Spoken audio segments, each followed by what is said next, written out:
Opportunistic, still rubbing panels as they go together. It's folded the wing mirror in on Gerardo's car. Misano is such a difficult circuit for these guys to get right. There's a lot of start-stop sections around the back. It's a very, very quick section as well.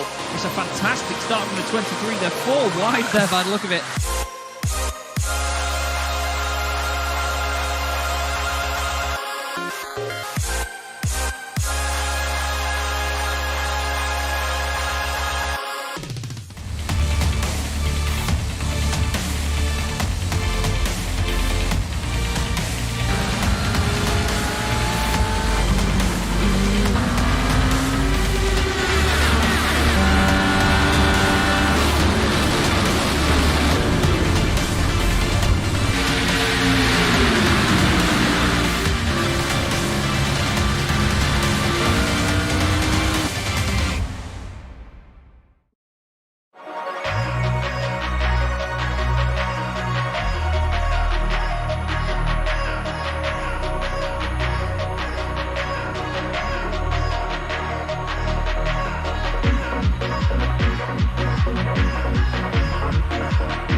Good evening, everybody. Good evening. Welcome to Chaz Draycott Media and welcome to the NEVO British F4 Series. It is an absolute joy to be here at the beautiful and undulating Donington Park for the third round of the championship.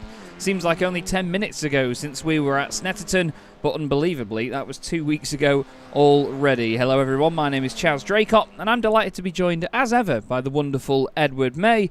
Ed, I reiterate it felt like only about 10 minutes ago since we had a fantastic race meeting at Snetterton. I told you, Snetterton doesn't disappoint, it never does, and neither does Donington Park, a wonderful circuit here in Nottingham, a venue that, I mean, whenever you think of Donington Park, you obviously think of the Craner curves, isn't it? The guys plunging their way down the hill into Old Hereford, then the rise up underneath Starkey's Bridge and in towards McLean's. That's so fast, so flowing, you can't put a foot wrong on this track. And we saw actually a little while ago, if you can cast your mind back to the NEVO F3 series, a few drivers actually got caught out by the very unforgiving grass that lines this Donington Park racing circuit. It does not take any prisoners whatsoever. It really does not. And speaking of taking no prisoners, we're going to have a quick look into the championship standings, because Kane Halliburton comes into this championship with a very substantial lead. He has 95 points to the 46 of Fraser Smith, who unfortunately has dropped out of the championship. Hakon Grebstad is third. He also was not at Snetterton. And then we have Jean-Sebastien Larose, who moves up to fourth in the standings now, only 2 points back. He, at this point, along with Dennis Gallo, are the two closest challengers to Kane Halliburton and his championship lead. Looking at the team's championship, it's Ignium Motorsport on 76 points, just clear of Boosted Motorsport and their Only John's squadron on 68. There's a tie for third with SimStickers and Flemish SimSports, and then Full Send Racing round out your top five. Well, Ed, I mean, to start things off brilliantly, I've just opened a set of Corsa, yeah, don't swear, Content Manager by accident, so that's probably going to kill a lot of whatever I'm trying to do right now. But what a great place to be. The wonderful, wonderful Donington Park. It's just an epic, epic circuit. There's so many overtaking opportunities around here. I think we're in for a belt tonight, don't you? Yeah, it is an epic venue for anything, not just motorsport, of course. This is home to the Download Festival. Of course, the only music we'll be having here is the sweet, sweet sound of 20 F4 cars making their way through this circuit. I can't wait to get started with all of the action. Of course, we are into the dying embers of practice right now, and we touched on actually some of the interesting points in the championship standings. Jean-Sebastien Larose had a really good race meeting last time out at Snetterton, coming back from a disappointing start to the season, it has to be said, at Brands Hatch. And with the lone drop round that the drivers get for this season, he could be well in with a shot. Of course, with Hakon Grebstad as well, he's already basically taken his drop round now due to his absence at Snetterton.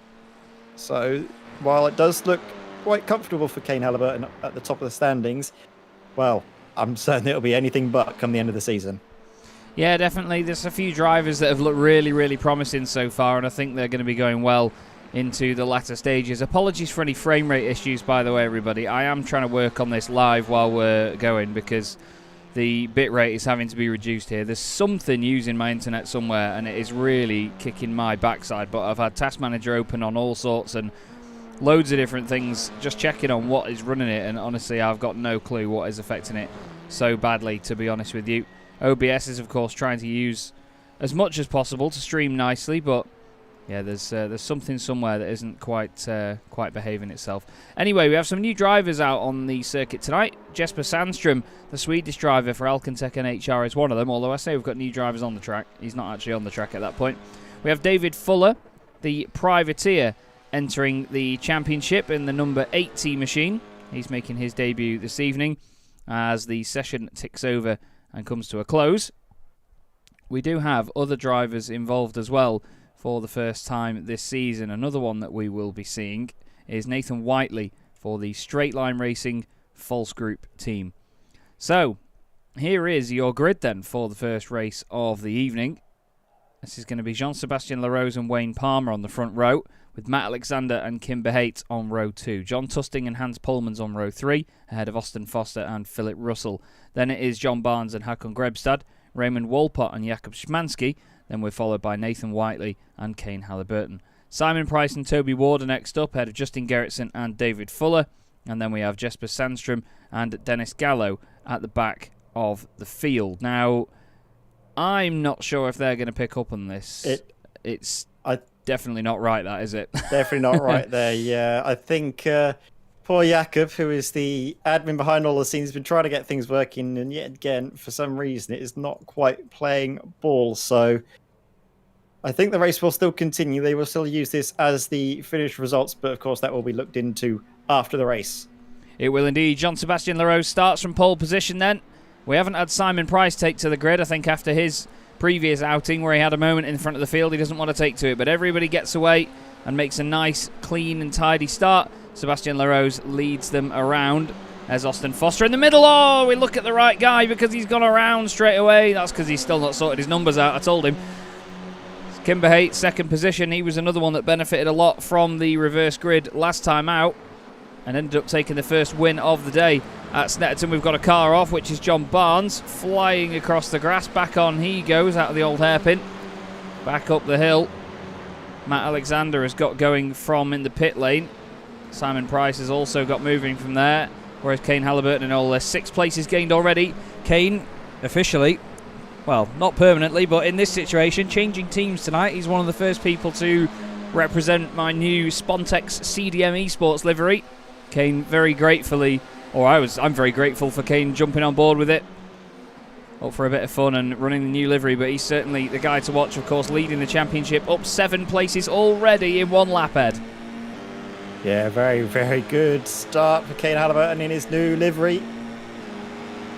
Number 12 car going up the inside of not 1 car, but is he going to make it 2 in 1 fell swoop? He comes close wheel to wheel there with Hans Polmans. Chaz takes a sharp intake of breath. This doesn't want any damage done to his nice new shiny livery. Definitely not. And they come, though, through the Craner curves hard onto the race, just to coast the car through into the old hairpin. And for now, Hans Polmans holds on as there's a car off in the front. That's the other Flemish Super Sports car. That was Kimber Haight. He was dicing up there at the front for the lead of the race. And all of a sudden, he finds himself way, way down towards the back of the field. What on earth happened there? Was it just pressing a bit too hard? Or it could be a wheel onto the grass on the exit. We'll have a look here.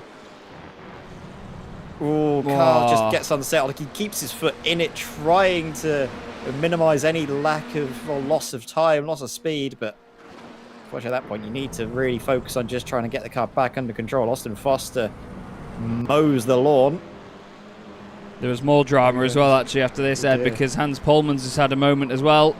Oof. Through Coppice. So both the Flemish cars going off in the space of a couple of corners, unfortunately. Wow. Very, very sudden stuff. But Jean-Sébastien Larose, he's loving life here. The French-Canadian up at the front of the field.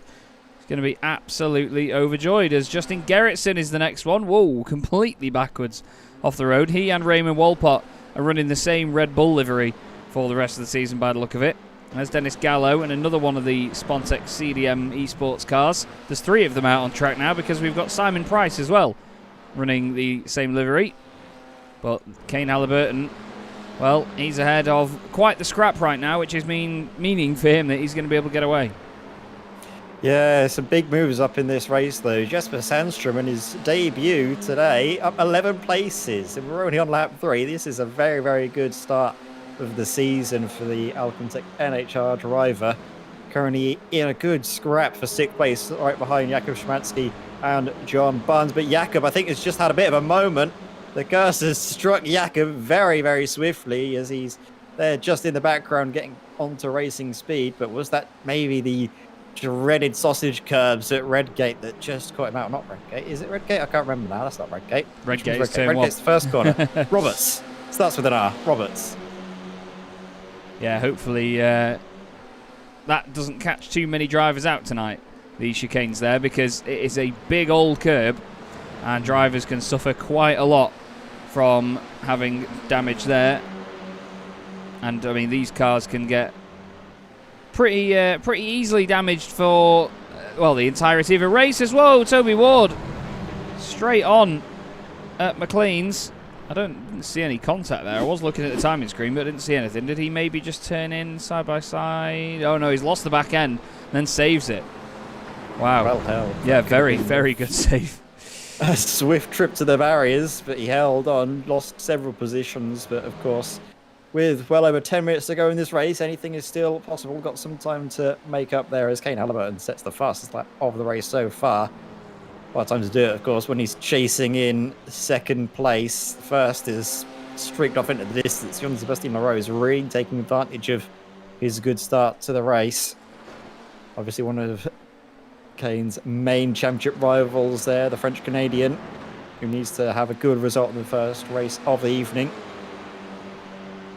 Just watching the cars go through there. This is the point where we get a little bit of a draft train. The car's not quite close enough to properly scrap just yet. Maybe, though, coming out of Coppice, we'll see a bit of dicing, a little bit of moving to the inside, down Starkey straight in towards Roberts. We'll see here, because look at this. Kane is practically pushing the Boosted Motorsport car of John Tusting all the way down. A little bit of a wiggle there from John. I'm not sure if that was a wiggle in response or a wiggle just from the car.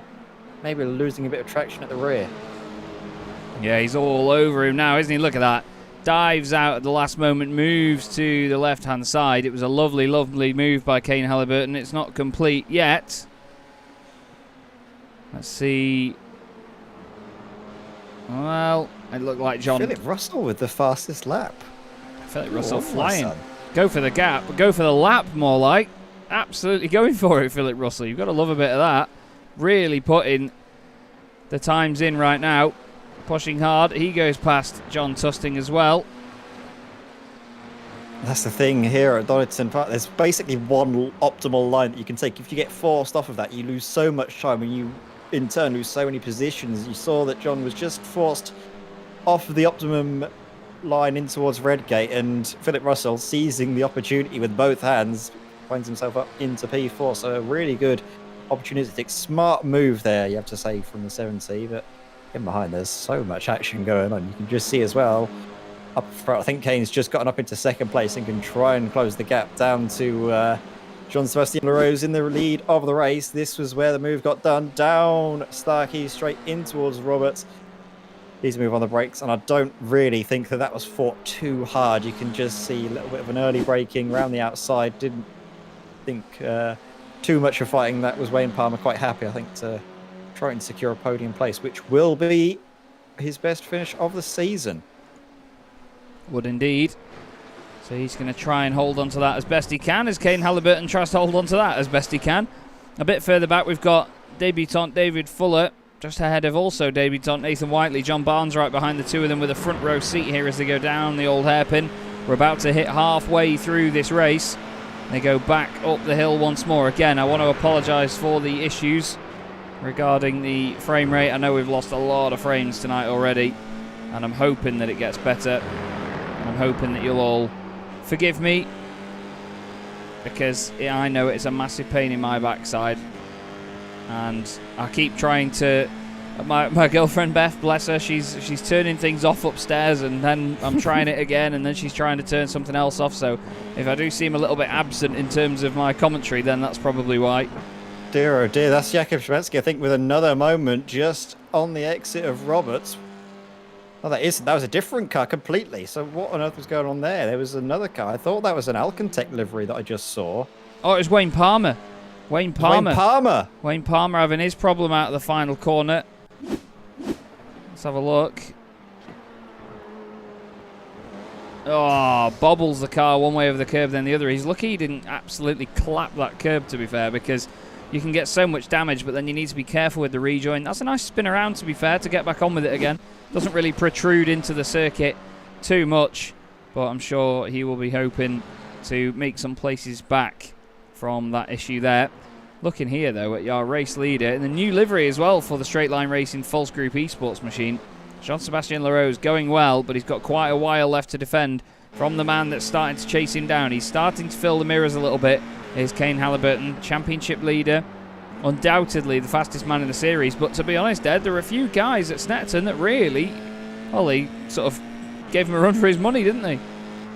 Yeah, he did show a very good defensive prowess, I believe, at Snetterton. That's probably the right word to use. He got his elbows out and held firm onto all the positions he was trying to hold on to at Snetterton. I think there was a few times where he came unstuck, but that was mostly just down to individual errors, as we see his teammate have an individual error of his own by the looks of things. This is into Redgate, and it's just that rear over-rotating.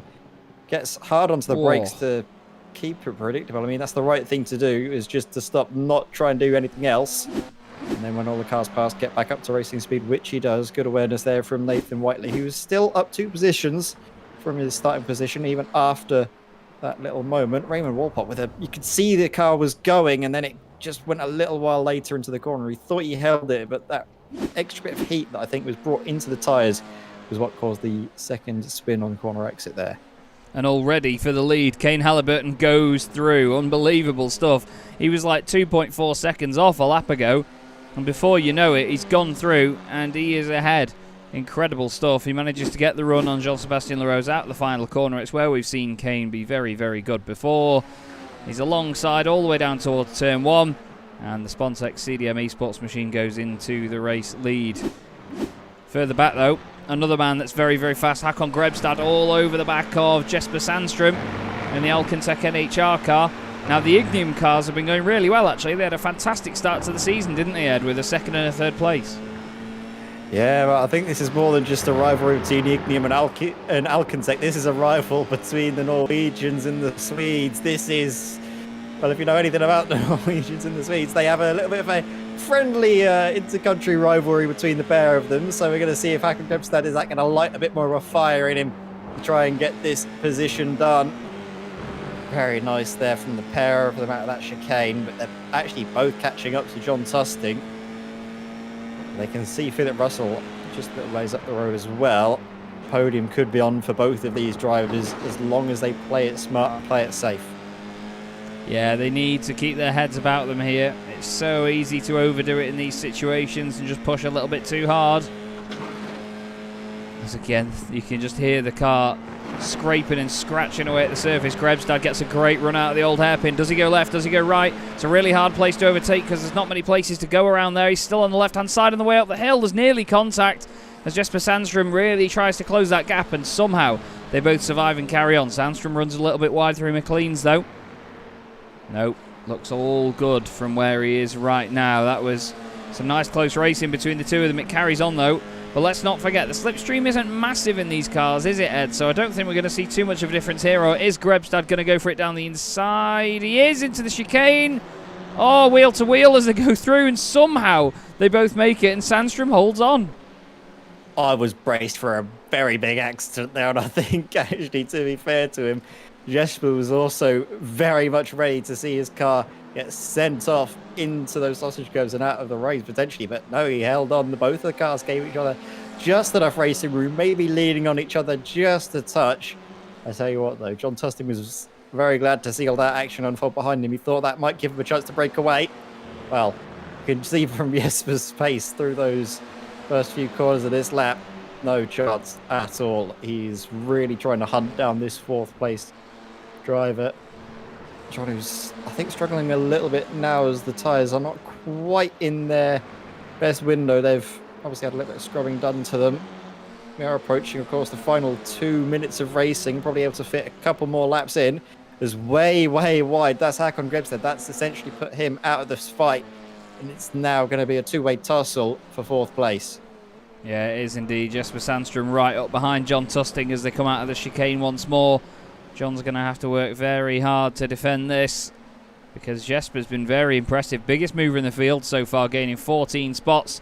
John puts the car exactly where he needs to. Jesper tries to get a cutback. He does get a cutback. Can he get alongside far enough, though, down the Craners? It does look like it.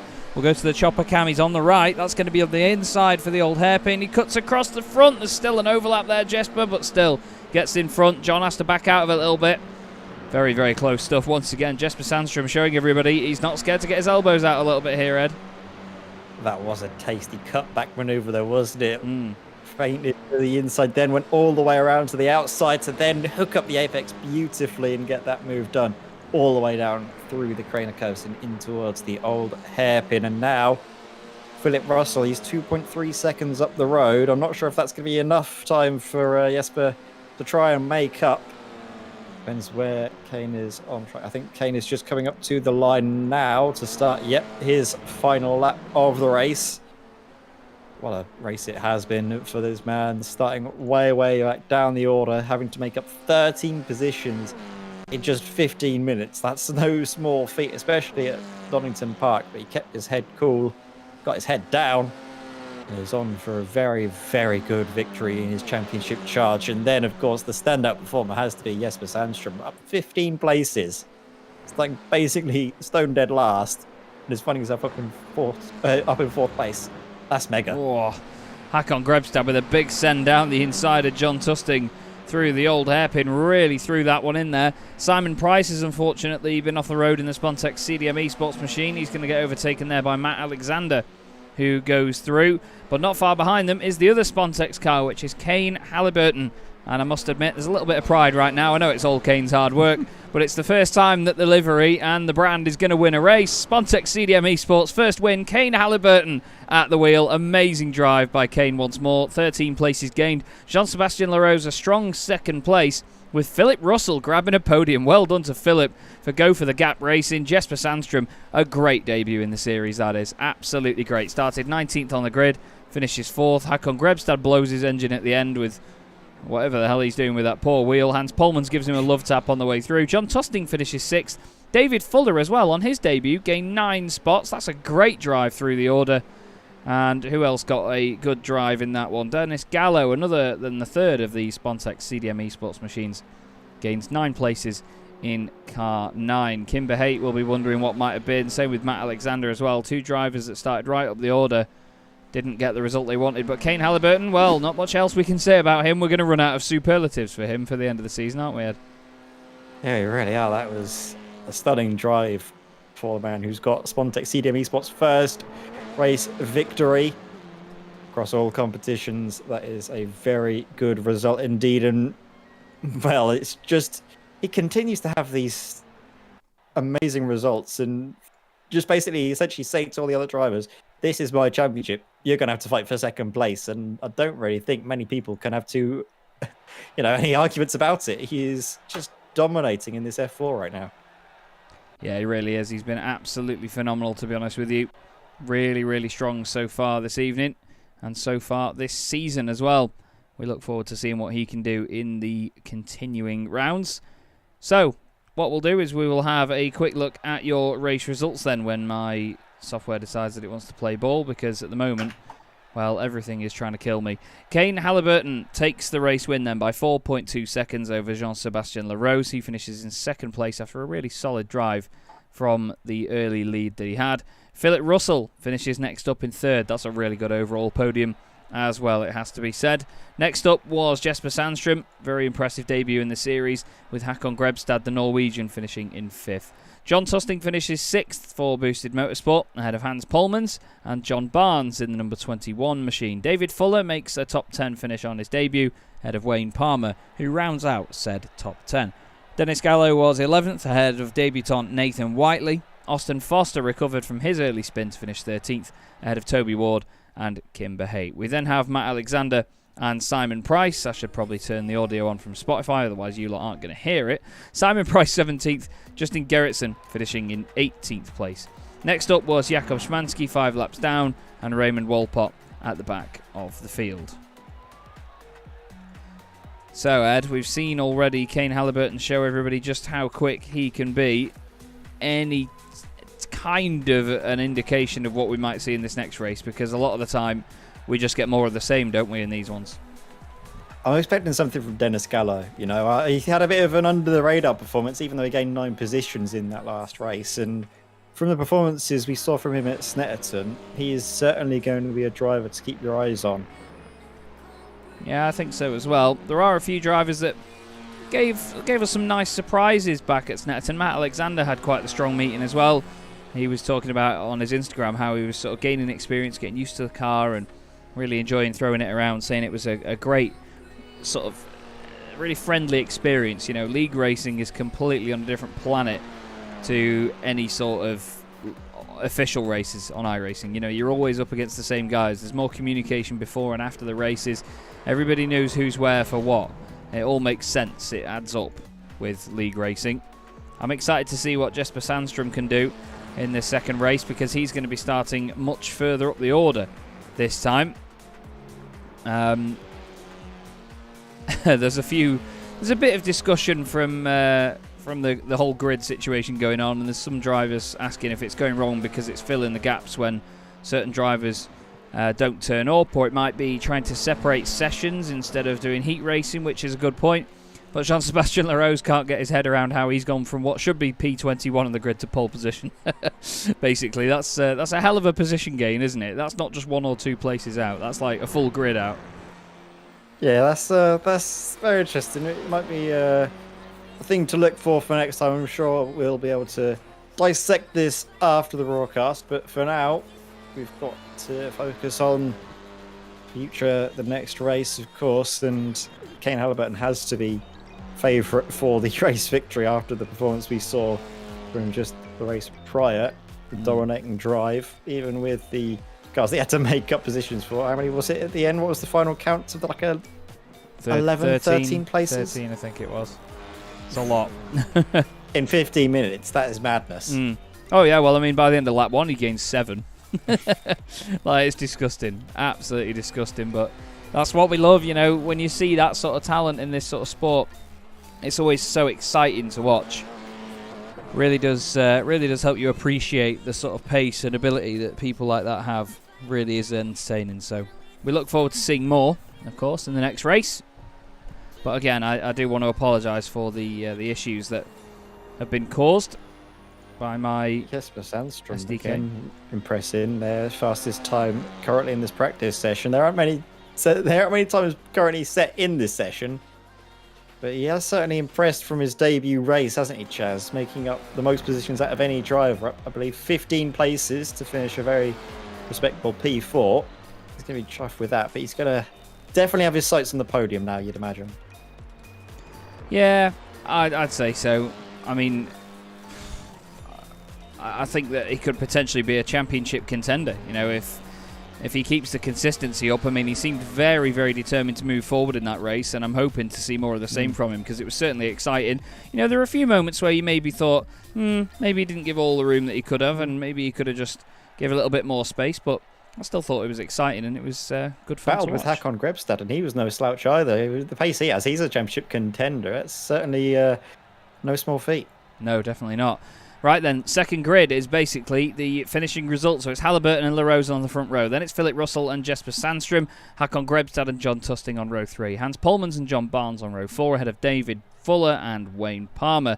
Next up is Dennis Gallo and Nathan Whiteley. Then it's Austin Foster and Toby Ward, Kimber Haight and Matt Alexander on row 8, ahead of Simon Price and Justin Gerritsen. Jakob Szymanski and Raymond Wolpott will round out your 20-car field. Ed, who's your money on, and why is it Kane Halliburton? Because he's quick and he's on pole.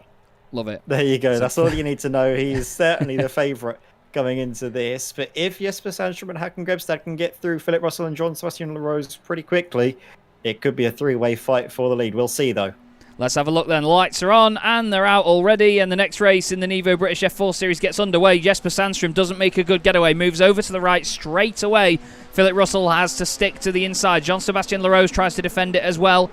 They're nearly 3 wide as they go into turn 1 there. That's John Tusting running a little bit wide. His teammate as well, John Barnes, has had a bit of a wiggle on the exit. He's going to lose a bit of ground there. 3 wide though. Oh, there's contact. And that was Dennis Gallo, and there's a humongous accident. Kimber Haight involved in that one as well. The 66 machine of Toby Ward rolling over and over and over there. It was the Alcantech car of Jakob Szymanski.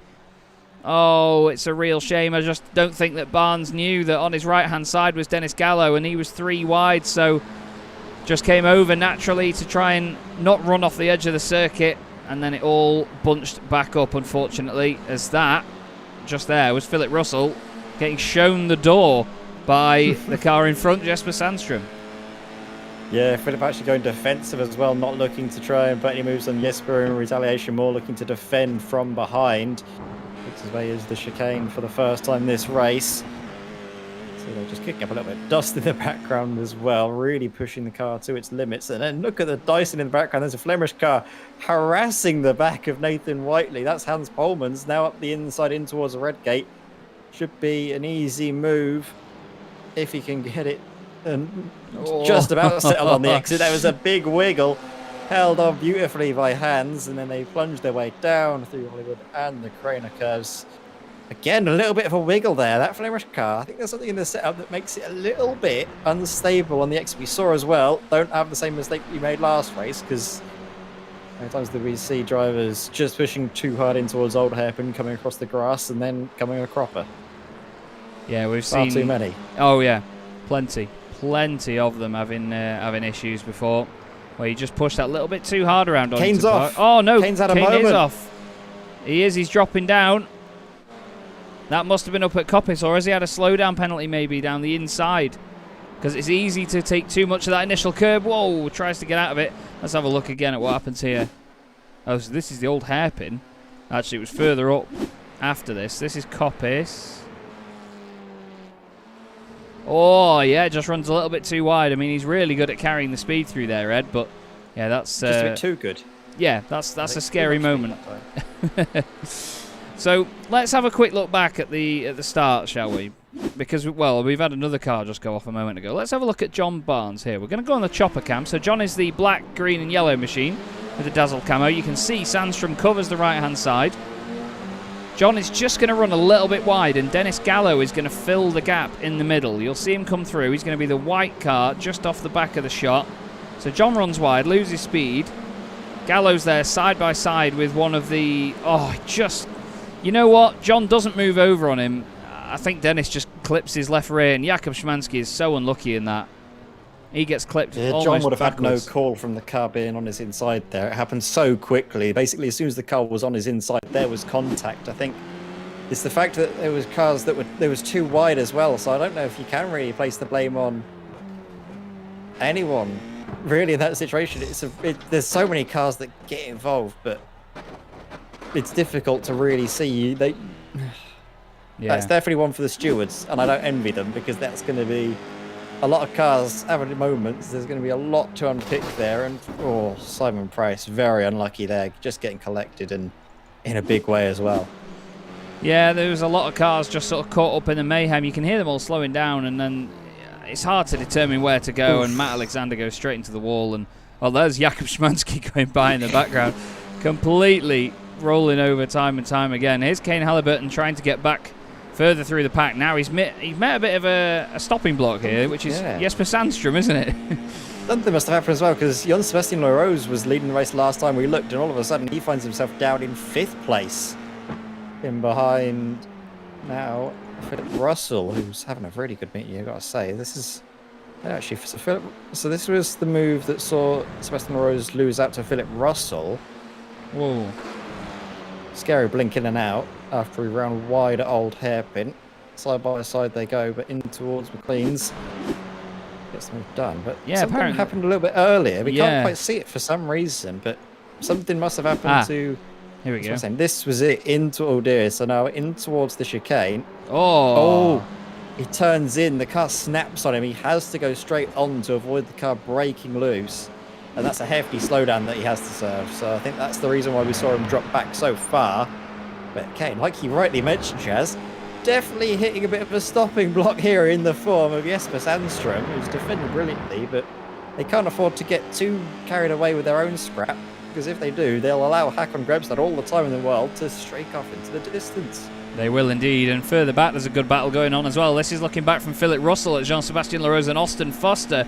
The three of them all absolutely glued to each other as they come into the chicane once more. The beautiful Go for the Gap racing machine going well at the moment. Jean-Sébastien Larose in the Straight Line Racing False Group Esports car. Then it's Crockett Club Motorsport of Austin Foster. Believe it or not, there's 3 F4 cars in there. It looked like just one 12-wheeled machine as they came down towards Redgate once again. But Austin Foster at the back of this, well, he's not really sure where to go at this point here, Ed, although they're very close to contact just ahead. Part of the reason that they would have made contact in the opening laps is the fact that that part of the circuit does curve round to the right. It's not a completely straight piece of road. That was very close there from Philip Russell's right rear to Jean-Sébastien Larose's left front, as Kane Halliburton has now gone past Jesper Sandstrom. There is the move into McLean's, and he's gone through, but the Swede, he's all over the back of him. He doesn't want to let him get away at all. Here we go on the roll bar camera, which isn't something we often do with these cars, but get a great view from up here, don't we, of what the driver's doing and just how the car looks. Yeah, I want to see it into the chicane now, because you can just see how much the drivers have to send it into there, and you can see the little micro corrections as well, mainly on the exit of the corners. We're going to see it here down into 3rd gear, swings it through.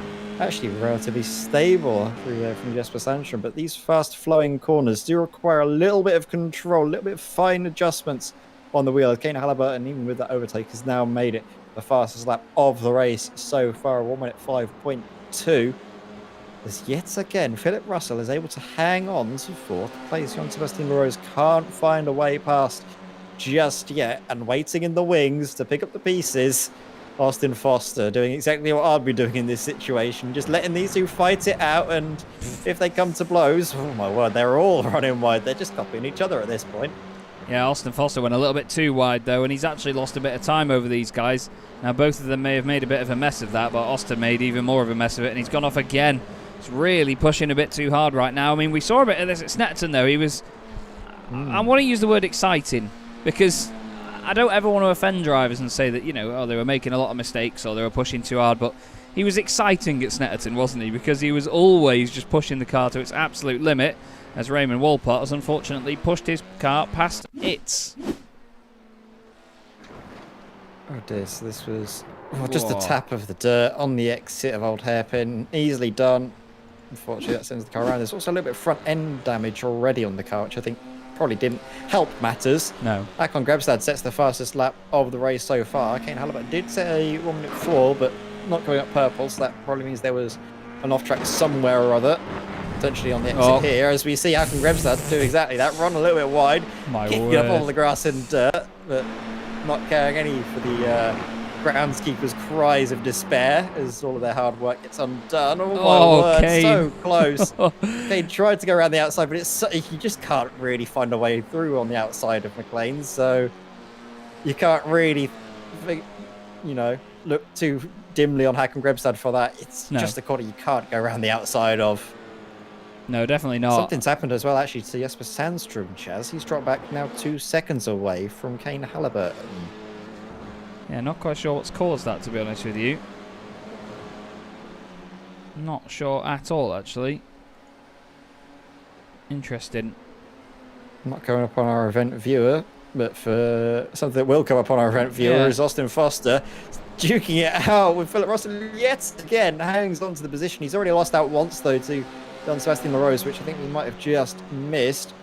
Might come to see if we can find that on our timing software, because that does allow Jean Sebastian a little bit of breathing space to maybe close into Jesper and try and find a chance of a podium.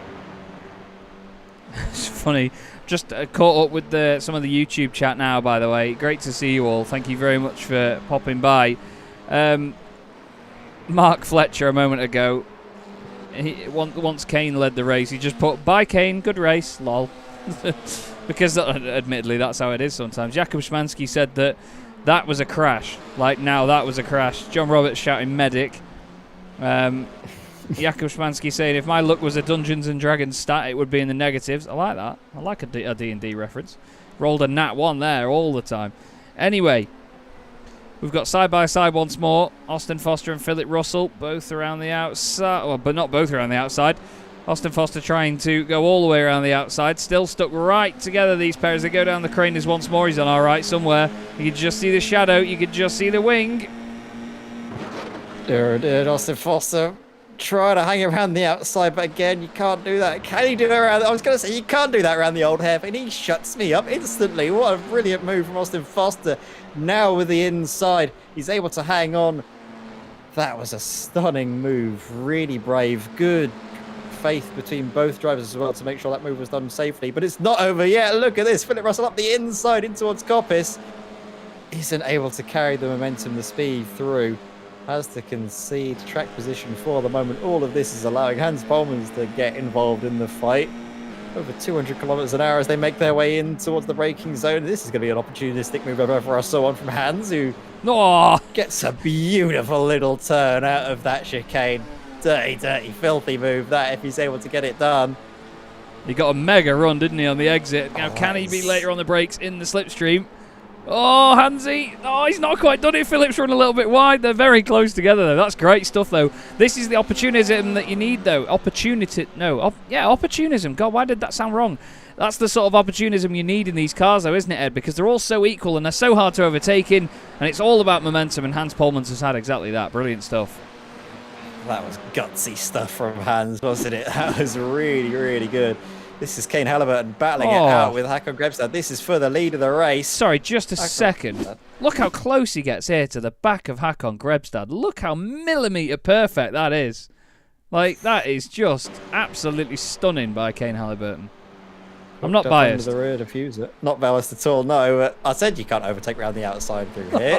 Turns out you can if your name's Kane Halliburton. That's a brilliant move. And again, around the outside are just slotting in single file in towards Coppice. Hans, yeah, again with a great run out of that chicane. He's so strong, isn't he? So good out of Roberts. And then in towards Redgate, it's no contest.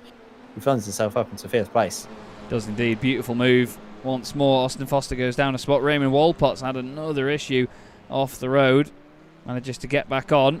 But we do have this as the closest battle on our screens at the moment. Not long left in this race now, but you do get a lot of laps around here at Donington Park in your 15-minute race, especially on the national circuit. I can't get words out tonight. It's the national circuit. It's really, really great circuit, to be honest. Everyone prefers it to the Grand Prix loop, as far as I know. The Grand Prix loop was added in for a Formula 3000 race or something. And then nobody ever liked it, and then, yeah, people just usually use the Donington National Circuit now, but still. We have a move further down the order, which is Kimber Haight on Justin Gerritsen, but we're going to stick with this and see what Philip Russell can do now, because he's on the back, or it's to the side of Austin Foster. Austin's gained 7 places in this race, so he's having a good run of his own from down in 13th position. He manages to hold on for now ahead of Philip Russell as Hakon Grebstad does the fastest lap of the race. Yeah. I just saw something actually interesting what Hans did there. He went to the right-hand side of the track to give a little bit of slipstream to Philip Russell to slow up both Philip and Austin Foster as they would be going side by side into the chicane and they'd be battling it out closer. And that allowed Hans Polmans to get a bit more of a gap. So that was a smart movement, actually, just to position his car in such a way to basically hamper both of the drivers in behind, slow them both up while speeding up speeding up Philip Russell with a slipstream. Yeah, it's interesting when you have battles like that. Smart. Yeah, you have to use slipstream to your advantage, even when you're not the car that is taking the slipstream, if that makes sense. You've got to think about who's going to get it and where. We've only got one more lap of this race left, and in the lead for Spontex CDM Esports once more is Kane Halliburton, but Hakon Grebstad is doing a great job at sticking with him at the moment, Ed. This is exactly what we wanted to see. A driver like Hakon, well, hacking on. Yeah, he's very close indeed, shaving off a couple of tenths as they made their way in towards Roberts. And now, here we go, Redgate for the final time in this second race of the evening. Whoa. Kane Halliburton's wide of the mark, and you can actually just see him there, trying to soar at the wheel to regain control, but that's given Hakon Grebstad all the impetus he needs to find a way up the inside, now around the outside, but does he have the overlap in towards the old hairpin? He's going to have to send it if he wants a chance of winning this race. He does send it, but around the outside, somehow Kane Halliburton hangs on just barely to the lead of the race. Unbelievable stuff. Great commitment by the pair of them. Really good, clean, fair racing as well. Shows you just how close you can get in these cars and how well you can race side by side if you put your mind to it. David Fuller has unfortunately had a bit of an issue further down the order. He's just dropped outside of the top 10. Actually, no, he's still in the top 10. I apologise. Dennis Gallo's got a big gap ahead of him. But with just 2 more corners to go, we're going to stay on board with Hakon Grebstad for the moment and just see whether he can make anything out of the final corner. Can he get a run on the exit? It's looking good. Off the exit. It doesn't look like it's going to be enough, though, and I think Kane Halliburton's going to take 2 out of 2 for Spontex CDM Esports. Hakon Grebstad giving him a wiggle. What a great drive. Jesper Sandstrom gets a podium. Awesome race by all of those guys. Hans Polmans, well, beautiful positions gained at the end there, Ed, ahead of Philip Russell and Jean-Sebastien Larose. Nathan Whitley, that was an under-the-radar performance as well from the debutant. Ahead of John Tusting, Austin Foster, and David Fuller is going to round out the 10. Austin Foster, I think, had an issue right near the end, though, didn't he? Let's have a look. Whoa! They're running wide. Oh, my word. And there was already a car that was running even further wide. So I think Austin actually had to take more steering lock to avoid contact. That looked like one of the straight line racing cars. Was that potentially Jean-Sebastien Larose? I'll have a look. I thought it was Nathan Whiteley, perhaps. No, it was Jean-Sebastien Larose, yeah. Oh, and Austin just goes off in avoidance. Peter Mackay's fan club turns up in the YouTube chat. We'll get rid of them. But what an amazing race once more for Kane Halliburton and Hakon Grebstad. Let's have this in slow-mo as they came down the hill. They were so close together. I mean, we've seen time and time again that you can get close in these cars, but it sometimes results in contact because you have to push them so hard to get them to the limit. You can overestimate them a little bit too much, and they can slide wide and just bang wheels, and it's not a touring car, you know, you can't usually survive that. But look at this here. How much room. Kane leaves the perfect amount of room down there, and Hakon uses every inch of it. That's brilliant to see, isn't it? That is amazing. I want to go, if we can, just to the moment where we saw Kane lose control of the car from Hakon Grebstad's onboard, because you could just see, they got me very excited, you could see from Hakon's onboard, Kane try to, wrestle the steering wheel back under his control. That was mega stuff. We'll see whether we can grab it here. So this is a little bit early on. Maybe we go a bit further than this and go to this point. Here we go then. Let's go on board with Kane Halliburton. So watch this then. As he loses the back end, it goes once, goes again. The wheel twitching there. Yeah, time and time again. And then they were so close together. We'll go on the chopper cam just so you can see the exact gap that was left. And I mean, it's wise racing by Kane. He's giving a car's width, but at the same time, he's making sure that Hakon stays to the inside. Look at that. Great stuff by the two of them.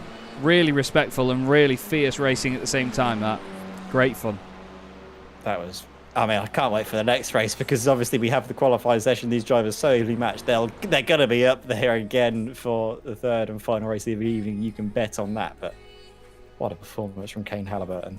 Yeah, this time only just winning by over 1/10 of a second from Hakon Grebstad, but a great entertaining race all the way through. Jesper Sandstrom continues a strong debut with a podium finish in third. Then it's Hans Polmans in fourth. Lots of points for him. He'll be pleased with that. Philip Russell next up ahead of Jean-Sébastien Larose. Then we have Nathan Whitley in seventh, John Tusting in eighth, followed by Austin Foster and David Fuller rounding out the top 10. So all three debutants on the top 10 spots. Dennis Gallo was 11th ahead of Wayne Palmer and Toby Ward, with Raymond Walpott the final car in the lead lap. Kimber Haight, Justin Gerritsen, Matt Alexander, Simon Price, John Barnes and Jakub Szymanski all were either a lap down or retired from the race. So, well, it's time for me and Ed to just nip off for a few minutes. We'll be getting ready for the final race of the evening, everybody, but we hope you're enjoying it so far. Certainly been a lot of fun here at Donington Park, but bear with us, maybe 5-10 minutes. We'll come back with the next warm-up session in just a few. Do not go away.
want you to stay.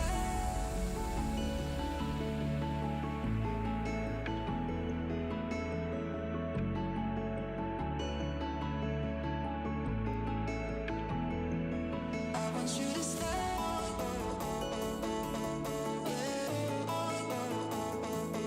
I want you to stay.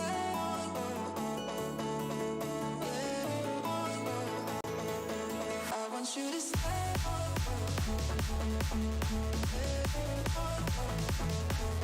I want you to stay.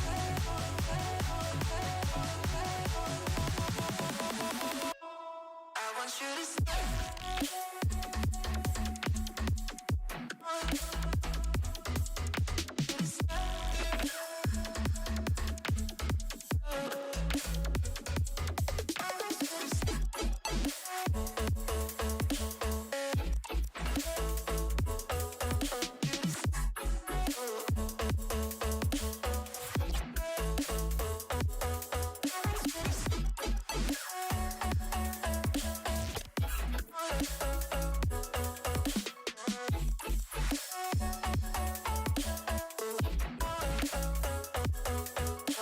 stay.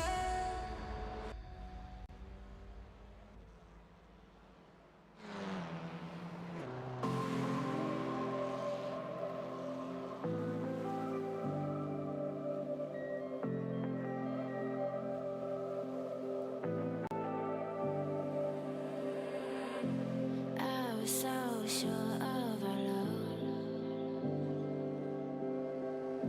I never thought of any reason, a doubt about us. And now I'm right back at the start. Halfway through a bottle, baby, and nothing to know. I thought that I could keep it low. Take it easy, take it slow. We ended up just like before. So take it easy, take it easy. I thought that I could keep it low. Take it easy, take it slow. We ended up just like before. So take it easy.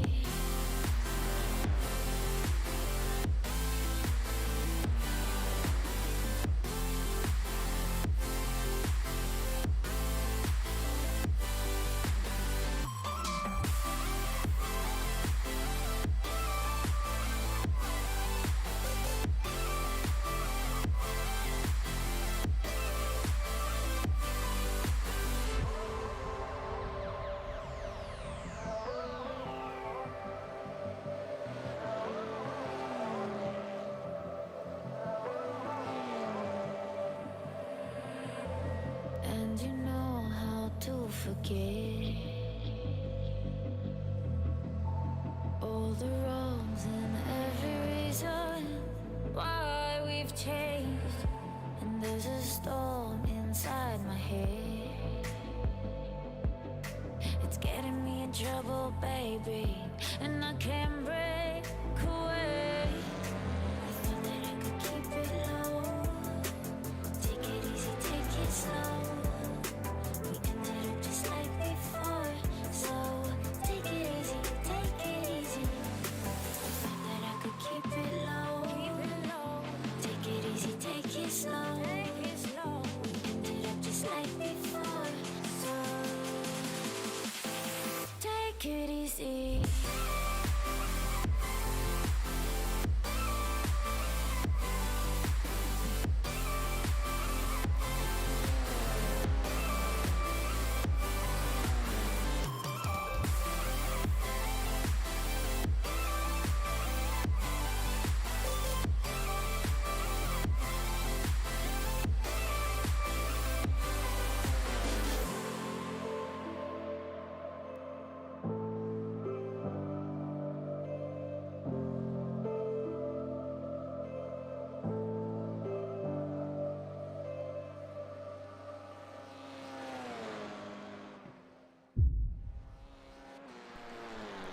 Hello again, everybody. Hello indeed. Chaz Draycott here with Ed May for the NEVO British F4 Series from Donington Park, the third round of this 6-round championship, which takes us to some of the very finest circuits in the UK and some other place over the North Sea.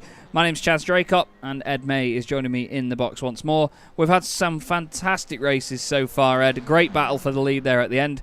One more to go, but this time we get qualifying to precede it. Yeah, both the races this evening have been won by one man, Kane Halliburton, in his new livery, the Spontex CDM Esports driver, certainly impressing his team boss, who we can have a word with now. Chaz, how are you feeling after the stunning performance of your new signed driver? I am absolutely loving it, mate. I was absolutely in bits at the end of that first one. To see that little hedgehog go across the line and take the win, over the moon, mate. Absolutely over the moon. The little hoggy's done well. Of course, coming into this, he's just about to take over into qualifying. Reckon he can put it on pole? Silly question. Of course he can. Well, I think I don't want to disrespect anybody else, but it's more like how much can he put it on pole by? That's the sort of question that you've got to ask yourself, words, really. They are. Yeah. Them there's been fighting words. It's just I don't know. You have to be realistic in these situations, of course, but.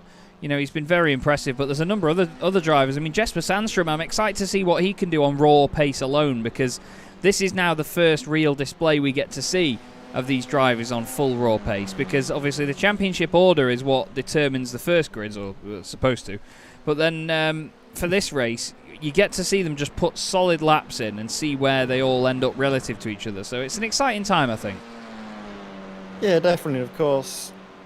Slipstream might be able to play a role potentially. We might see Jesper Sandstrom be a bit tactical in where he positions his car to gain the most from cars ahead, trying to negotiate so many different factors, of course, in these open qualifying sessions.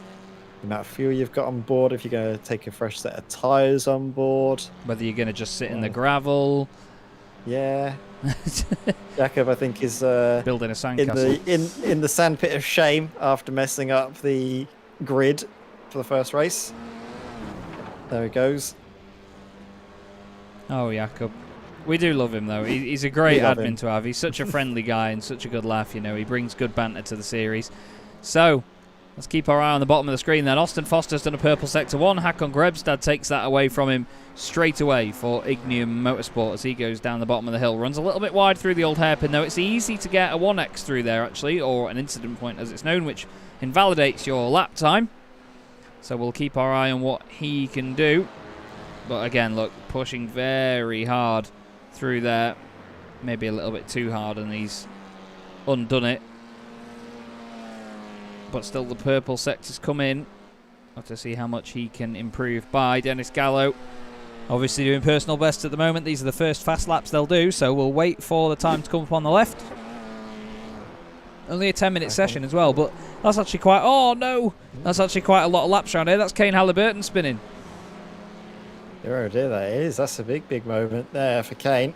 Regains control, gets back up to speed very quickly. And Hakon Grebstad, that's a very good lap considering those tyres still taking a little while to come into their own. The first push lap isn't quite the best.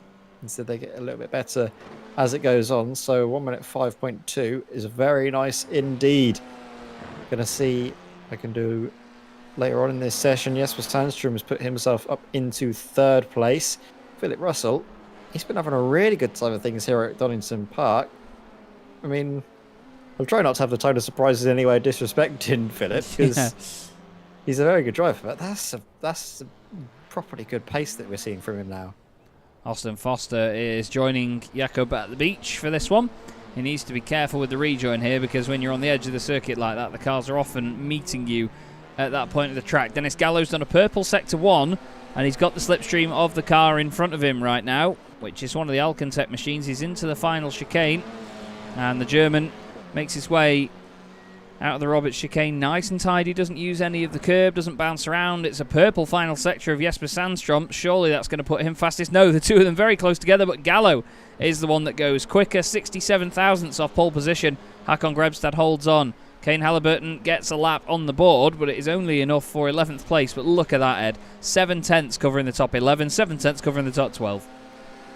Yeah, that's very, very close indeed. That just shows the level of competition we have here in this championship. Of course, the lap times aren't too long around here compared to the last time out when we saw the drivers here racing around in anger at Snetterton, but still, that is very close, very competitive indeed. Back on Grebstad, currently topping the timing sheets. His first flying lap seems to be enough right now. He had a purple middle sector, but that's been swiped away by somebody. I wonder who that could be. Might be this man, Kane Halliburton. We will greet Grebstad across the line, though, just to see what he can do. Breaks the timing beam, and that's not going to be an improvement, actually. That is somewhere along the line. He got an off track. Jesper Sandstrom improves in the final sector, but doesn't improve his time. There we go. Wonder who has the middle purple sector. It's Kane Halliburton. Comes across the line, though. No time set. No, still an invalid lap time, so surely he's just kissed the track limit somewhere as... Well, effectively, that's his teammate in front of him. Dennis Gallo, completely sideways. We've got only one of our debutants, which is Jesper Sandstrom, that's got a time on the board at the moment. Nathan Whiteley for Straight Line Racing. He's sorted his numbers out. Thank you, Nathan. I think David Fuller has already got black numbers on his car. Yes, he's a good boy. He crosses the line now, and where does this first time on the board put him? It's not a valid lap. See if Whiteley can put a time on the board now in car number 69. Nope. Off tracks are very, very unforgiving around here, it seems. Jesper Sandstrom now 2 personal bests for Jesper Sandstrom. Looking for a third to try and find himself up onto pole position. What would it be from the 81 who exits to the final corner now? And he does improve just about pole position by 1/10 of a second. The Swede goes top over the Norwegian again. The Scandinavian rivalry strong as ever. Still. Dennis Gallo there, close, trying to stay in touch, but obviously with that little spin he had earlier, he's going to need to really ace this lap now. That last lap, not good enough. That's actually, yeah, thank you, Chaz. Go on board as he misses the apex. Cheers, Dennis. Runs wide. Invalidates the lap straight away. Says, "Oh, this one's not one you want to watch, boys." Still pushing hard down the hill. You can hear the car bottoming out there. Makes a horrible noise. Oh, he's pushed it in way too hard through the old hairpin. He knows we were watching. Yeah, he was like, "Oh, you pesky Brits." Honestly. Well, he really pushed it too hard through there. It's easy to do, to be honest with you, as Raymond Walpott has been off the road and jumps back to the pits. Jesper Sandstrom. Yep. Oh, Grebstad's gone faster. Grebstad goes fastest, but yeah, Jesper Sandstrom across the line. Is he going to improve his time even further? No, he doesn't. There's been an invalidation somewhere. But Kane Halliburton, out of nowhere, still... Yes, he does set a lap time, a valid lap time, when he goes fastest. Has Pullman set a lap time that would have been good enough for pole had Kane not blitzed it out of the water? 1 minute 4.5. Jesus. Oh. Well, I think we should just call it a result, boys. I think we should go.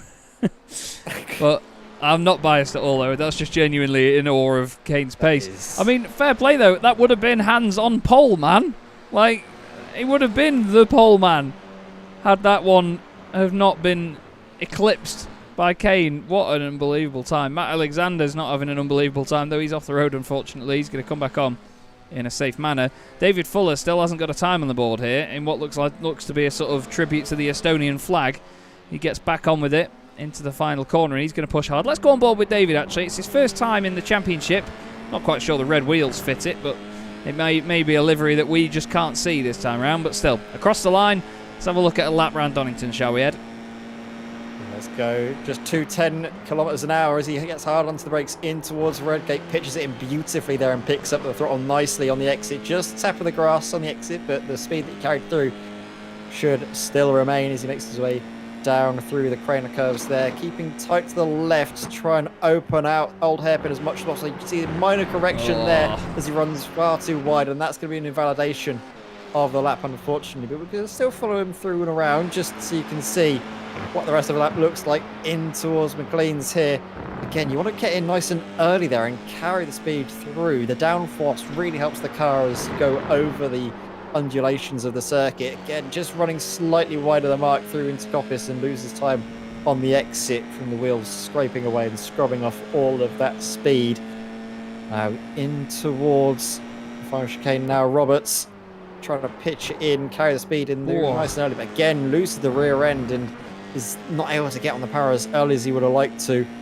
Up towards the slowing beam he comes. David Fuller, unfortunately, though, will not improve on his time and does not set a valid lap time either. Stays slowest driver currently is. Oh my word, what on earth is going on there into turn one? That was a bit of carnage, a bit of chaos. As Philip Russell there, strong lap there to go 9th fastest. Yes, indeed. And this is David Fuller's last chance now to get a lap on the board here, because the timer is going to run out by the time he gets to the end of this one. So he needs to keep this tidy. It's nice and tidy through the old hairpin. It was Nathan Whiteley that was completely sideways off at turn one. Don't think he held up David Fuller that much, but in Formula One they'd all been moaning over the radio saying that they got impeded or whatever the phrase is. You know, you've got to be about halfway around a lap in front of somebody and they complain that you get impeded in Formula One. Grebstad's gone second fastest with just less than 0.2 of a second between himself and Kane Halliburton, but Kane's doing 2 purple sectors once again here. Kane's absolutely flying. However, he's not as far around a lap as David Fuller. We'll look at Kane in just a moment. David into the final chicane. Needs a lot tidier that lap. Yeah, I was going to say, nice to needs it tidy. Needs to keep it nice and tidy. Crosses the line. Kane comes into the pits at full chat. Fuller goes on the board to complete the session in 17th fastest. So a good time by David. He's not bottom of the pile. And there you go. Another pole position for Kane Halliburton. Hakon Grebstad will join him on the front row of the grid in the number 37 Ignium Motorsport car. No improvements in any of the sectors so far. Says to me that this session... for Austin Foster. And Jean-Sébastien Larose as well. I was going to say this session's over, but clearly not. No, there's still a little bit of life in this session yet, but Hakon Grebstad unfortunately does not have he's the off. sectors to try and challenge, and I think he was chasing too much time there as another car tries to follow him through. Raymond Wolpott, all 4 wheels off the grass, not going to be setting a valid lap time there, and I think with that, qualifying has come to a close. Let's see how it ended for Hakon Grebstad. The sausage curbs, and there's been a lot of discourse about the sausage curbs in recent days, hasn't there, Chaz? And they are, in my view, a little bit reckless to have on the side of a circuit, especially when cars are going at God knows how fast. All it takes is one little bit of a touch for a car to be out of control, hit that, and you've got a very nasty accident on your hand. Yeah, that's the thing. I mean, it's there to obviously police track limits, but yeah, I for a long time I agreed with them because it's a very, very solid way of saying no, you're not allowed here. But the more you see the accidents, the more you think, why haven't we already got rid of them? You know, why was it not just a phase, Mum? You know what I mean? It's a shame, especially the Aston Martin accident at Monza recently. That was a horrendous accident. Anyway, virtually here, thankfully, so none of the drivers getting affected by the bumps too much. Kane Halliburton and Hakon Grebstad on row 1. Then it's Hans Polmans and Jesper Sandstrom. Then it's Austin Foster and Dennis Gallo, Wayne Palmer and Kim Bahate, Philip Russell and Jean-Sébastien Larose round out your 10. John Tusting is alongside Justin Gerritsen on row 6. Then it's John Barnes and Nathan Whiteley on row 7. Toby Ward is 15th ahead of Matt Alexander. Then it's David Fuller and Raymond Wolpott. And then the back row of the grid is Jakub Szymanski and Simon Price, meaning that there's Spontex CDM Esports cars bookending the field. So, once again, we wait to see what Kane Halliburton can do. I'm excited to see what Hakon Grebstad can do, chasing him down from the very start. And what about Hans Polmans and Jesper Sandstrom as well? That's a strong second row. Any of them take your fancy, Ed? Hans Polmans is very quick, but I don't know if he has the consistency. We've seen far too many mistakes from him here tonight to properly challenge. I think if he is able to keep a cool head, we might see him snatch a podium here. But Kane Halliburton, if he can get ahead and try and build a gap while all the cars battling behind, that's going to be his race. Of course, pit stops will come into effect. Maybe we'll see drivers happy to stay behind this man who's starting on pole position, save a bit of fuel and try and jump him in the pits. We will find out, of course, as we see the lights come on now.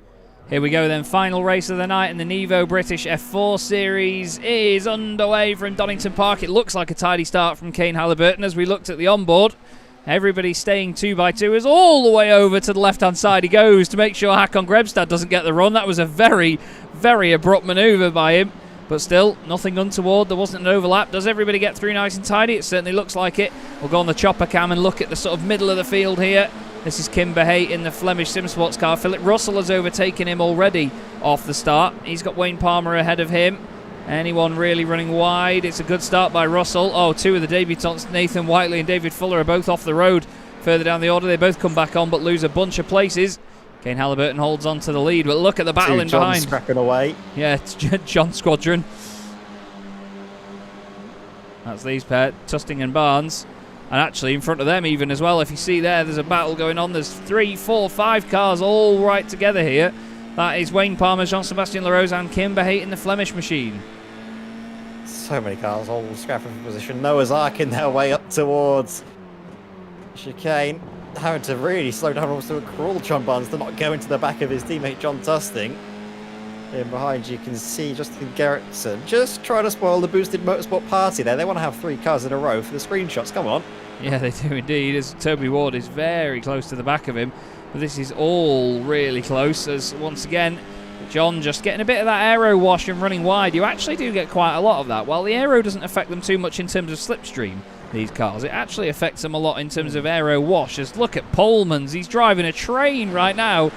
And all of the carts behind him are Jesper Sandström, Austin Foster, Dennis Gallo. Oh, there's been an issue. Whoa, massive accident. Justin Gerritsen and John Barnes. Justin Gerritsen rolling. Wow. He almost became part of a Limp Bizkit album. There was that many of them. Let's have a look. Does Barnes lose it and just clip the rear wheel? Oh no, Gerritsen just misjudges the pace of it and unfortunately just drives into the back of John Barnes and, well, he gets instant karma, I think, for following a bit too closely there, unfortunately for Justin though. Somehow John comes out of that relatively unscathed. Of course, he loses a lot of time, but his car seems to be in relatively good nick as Dennis Gallo now under huge pressure from Hans Polmans, who looks to go all the way around the outside. Something must have happened to Hansi while we looked away for a moment. Dennis Gallo hanging just barely to the inside line and keeping a nose in front as they make their way down through the crane of curves. Now, here was what happened. They just got forced offline. Oh. And Austin Foster running sort of wild, I guess, into the side of Hans. There wasn't any further to the left-hand side of the circuit that Hans could have gone without being onto the grass there. Unfortunately, he loses out quite considerably. This is Matt Alexander now looking up the inside, and that was a very strange incident. It seemed that Toby Ward vanished from this plane of existence. Yeah. Matt Alexander was still affected by the car, and then all of a sudden, Toby Ward rematerializes completely unscathed and carries on like nothing happened. Yeah, it's all a bit lively, isn't it? As whoa, at the front, there's been an off. Kane Halliburton's involved and Hakon Grebstad as well. The two of them are out of this race. Unbelievable stuff. That is the battle for the lead. Just as we come back to it, the two of them are off the road into the chicane. What has happened here? Hakon goes through as Kane lost it and then been collected. He has. Oh, unbelievable. Oh, no. Absolutely unbelievable. We've seen that Kane has been pushing that car, well, he's been caning it through that chicane so hard this evening. And look at this, Ed. It means that debutant Jesper Sandström, the Swede for Alcantech NHR, leads the race. Austin Foster second. Philip Russell up 6 places to third. These are having a great run tonight. Absolutely. Mega Philip Russell, he's absolutely loving life. I'm sure he's had several nosebleeds tonight from how high up he's been. But that's He's going to have to get out. Stunning performance from him. I mean, Philip, he's a great spot, isn't he? Every time we've chatted to him in Discord, we know he's a good lad. But I tell you what, this is a brilliant performance from him. Good to see him doing so well. As so dear Nathan Whiteley, not quite having the best of fortunes there. That's on the exit of Coppice, by the looks of things. And his fellow debutant has also had a moment with him as well. Actually, the two debutants coming together. Whiteley turns in a little bit. David Fuller is. Oh dear. David's then on the grass on the outside as well. So what I'd give you of that. Yeah, he did indeed. A scary one. Oh, Simon Price is off now. The Hedgehog is off in the sand. He's going to come into... No, he's not coming into the pits. But yeah, great night so far. Philip Russell's just on the fastest lap of the race. Whoa! Oh, it's Austin Foster. Bye, Austin. See you later, mate. How have you not hit anything there? Austin. Wow. Wow. Austin powers his way through that moment. Absolutely stunning stuff. Well, fair play. That's commitment. Chaz. That's commitment, that is. That is committed. Fair play, lad. I mean, like I said, he's exciting. he's push it. He pushes it, which is what he properly pushes the limits of the cars there. Oh dear. That's a very strange incident for Justin Garrett. So I don't think I've ever seen a car do that at that speed. Yeah, not that late round the corner anyway. Oh, No. There's been some major issue. There's been a major issue for Austin Foster. He's ended up in the pits. So he's been off and lost places. Has he gone off at the chicane? Oof. Oh, he's gone one way then. Whoa! Oh no. Ouch. See, now that's gone in backwards, but it's not ripped anything off the car, but he decides to get out of the way as soon as possible. And I think he's called it a night. Hans Polmans is third ahead of Dennis Gallo. Kimber Haight. Wayne Palmer is now off the road. Flipping heck, no one wants to finish this race. Wayne Palmer is off on the way into the old hairpin, not even on the way out. But Dennis Gallo now, fourth place, has got Kimber Haight right behind him. Biggest mover in the field? It's a fix, surely. Jakub Szymanski's gained 10 spots ahead. Tell you what though, Jakub is having a very good time with things, isn't he? He's not been having a great time so far this evening, but tonight, this race at least, he certainly is. Maybe he's changed his character sheet. Maybe he's gone for a halfling, got some luck on the board now. He's having a very good time with things, and that is a very niche reference for you who play D&D. Hope all three of you watching are very satisfied with that. Trying to say about my YouTube channel, lad. More than three people watching that play D&D. Oh, yeah. I'm sure we've got Well- many more than three people watching. Well, yeah, to be fair, out of all of them that do it, it's probably you, me, and then someone else in the chat, which is Jakub. Yeah. There we go. They are, all three of us. We'll have to have a games night. Anyway, Oh, love it, yes. we've had an issue. Wayne Palmer's issue was on the way into the old hairpin. Let's have a look. Is he just going to touch the grass? Yes, he is. That is, I mean, that's a scary old moment when that happens. That is a scary old moment. It happens very suddenly. But while Jakub Szymanski's having a good time in the Elkentech NHR car, Jesper Sandstrom leads this race outright and continues to do so. Matt Alexander is off and out of the race. Crockett Club Motorsport, well, he's croaked it. Never mind Crockett. Up into the barrier. Is it again on the exit? Just clips the dust. Whoa, we nearly got help as well, but that's a very frontal impact, that. I saw a Mini a long time ago go into the barrier like that there in the Mini Challenge UK, and it is not a friendly barrier to smack into. It may be quite the thick tyre wall, but the concrete reinforced walls here at Donington Park are very old school and very hard, as stupid as that sounds. You know what I mean, though? There's certain circuits, they have harder concrete walls than other ones, you know what I mean? Yeah, they are made of sterner stuff, but I think as well, just from a slight iRacing meta point of view, is whoa, put a pin in that. Dennis Gallo, how did you hang on to that? You're going to lose out of position, but that's one of your 9 lives from the number 9 car gone out the way there. Look at that. Good lord. He was almost perpendicular to the track. That was insane. That was unbelievable. Look how sideways that is. I mean, great stuff by Kimber Haight as well. That was phenomenal opportunism. You love a bit of Can we go on that. the roll hoop, see how much he has to swing the wheel? Yes, we can. If I... That's brilliant. That is absolutely brilliant. Everybody wink at the hedgehog as we go back on board then. Dennis Gallo, 5th place. Just behind them, Jean-Sébastien Larose, just on the fastest lap of the race, a 1:50.11. Again, we saw how quick he was at Snetterton in these longer races. He seems to look after the car really well and keep the pace nice and consistent throughout, doesn't he? Yeah, it's the feature races that really play to his strengths, and I want to see what he can do. Maybe have a climb up through the field. He's not that far off of the podium places, looking at some of the intervals, the gaps. He's only, 3 seconds shy of Hans Polmans? Yeah. So within a shot of a podium. In fact, you can see Hans just up the road now. He's got Dennis Gallo, Kimber Haight for company, but then as we come sweeping through the shot, you could just for a moment see third place driver. Look at this. Jean-Sébastien Larose trying to find any advantage he can, picking up the slipstream all the way down this back straight. Just looking through though, I mean, Jesper Sandstrom, he's having a really good time of things, trying to build and increase his advantage lap on lap to Philip Russell. Yeah, he's doing a good job as there. And again, look into the 104s now. Jean-Sébastien Larose, a 104.993.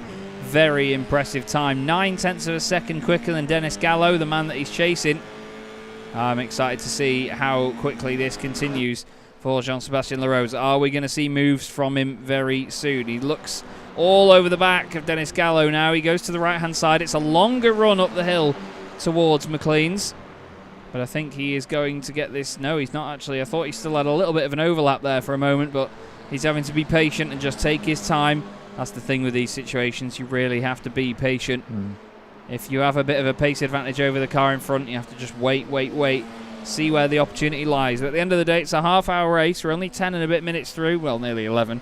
But still, plenty of time left to go, and pit stops as well. So if he can undercut them, then he can certainly make it work. Yeah, and onto the topic of pit stops.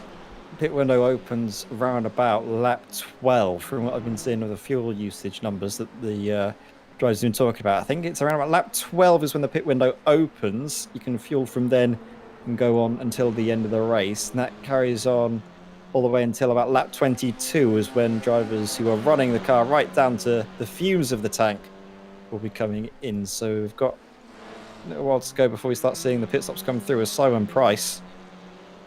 Very, very slow coming out of Coppice.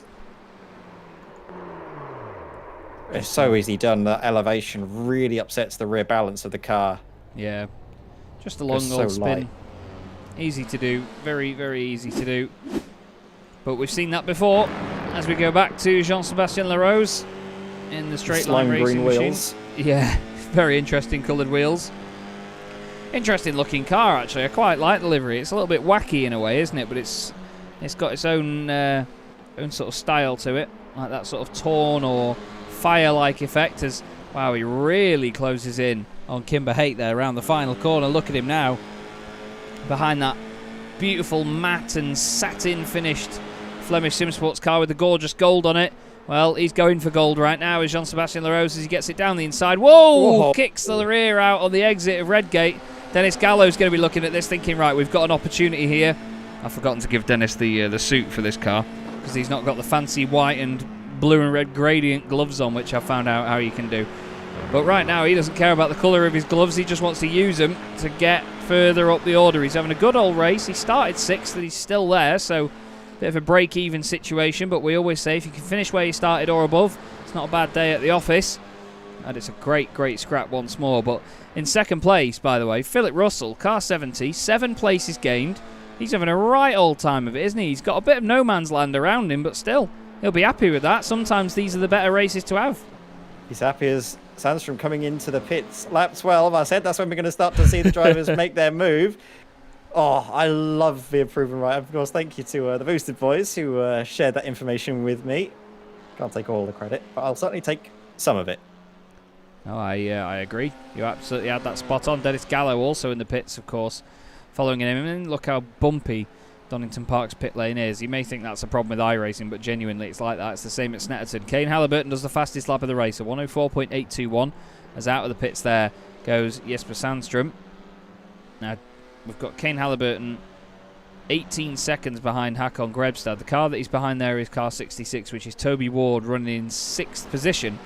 So he is not fighting Toby for position, but he's just trying to unlap himself. I think Toby just making life easy for him for a second there. Jean-Sebastien Larose has had a problem here, though, Ed. He's had a moment and lost ground to Kimber Haight. Wow. It's a good save.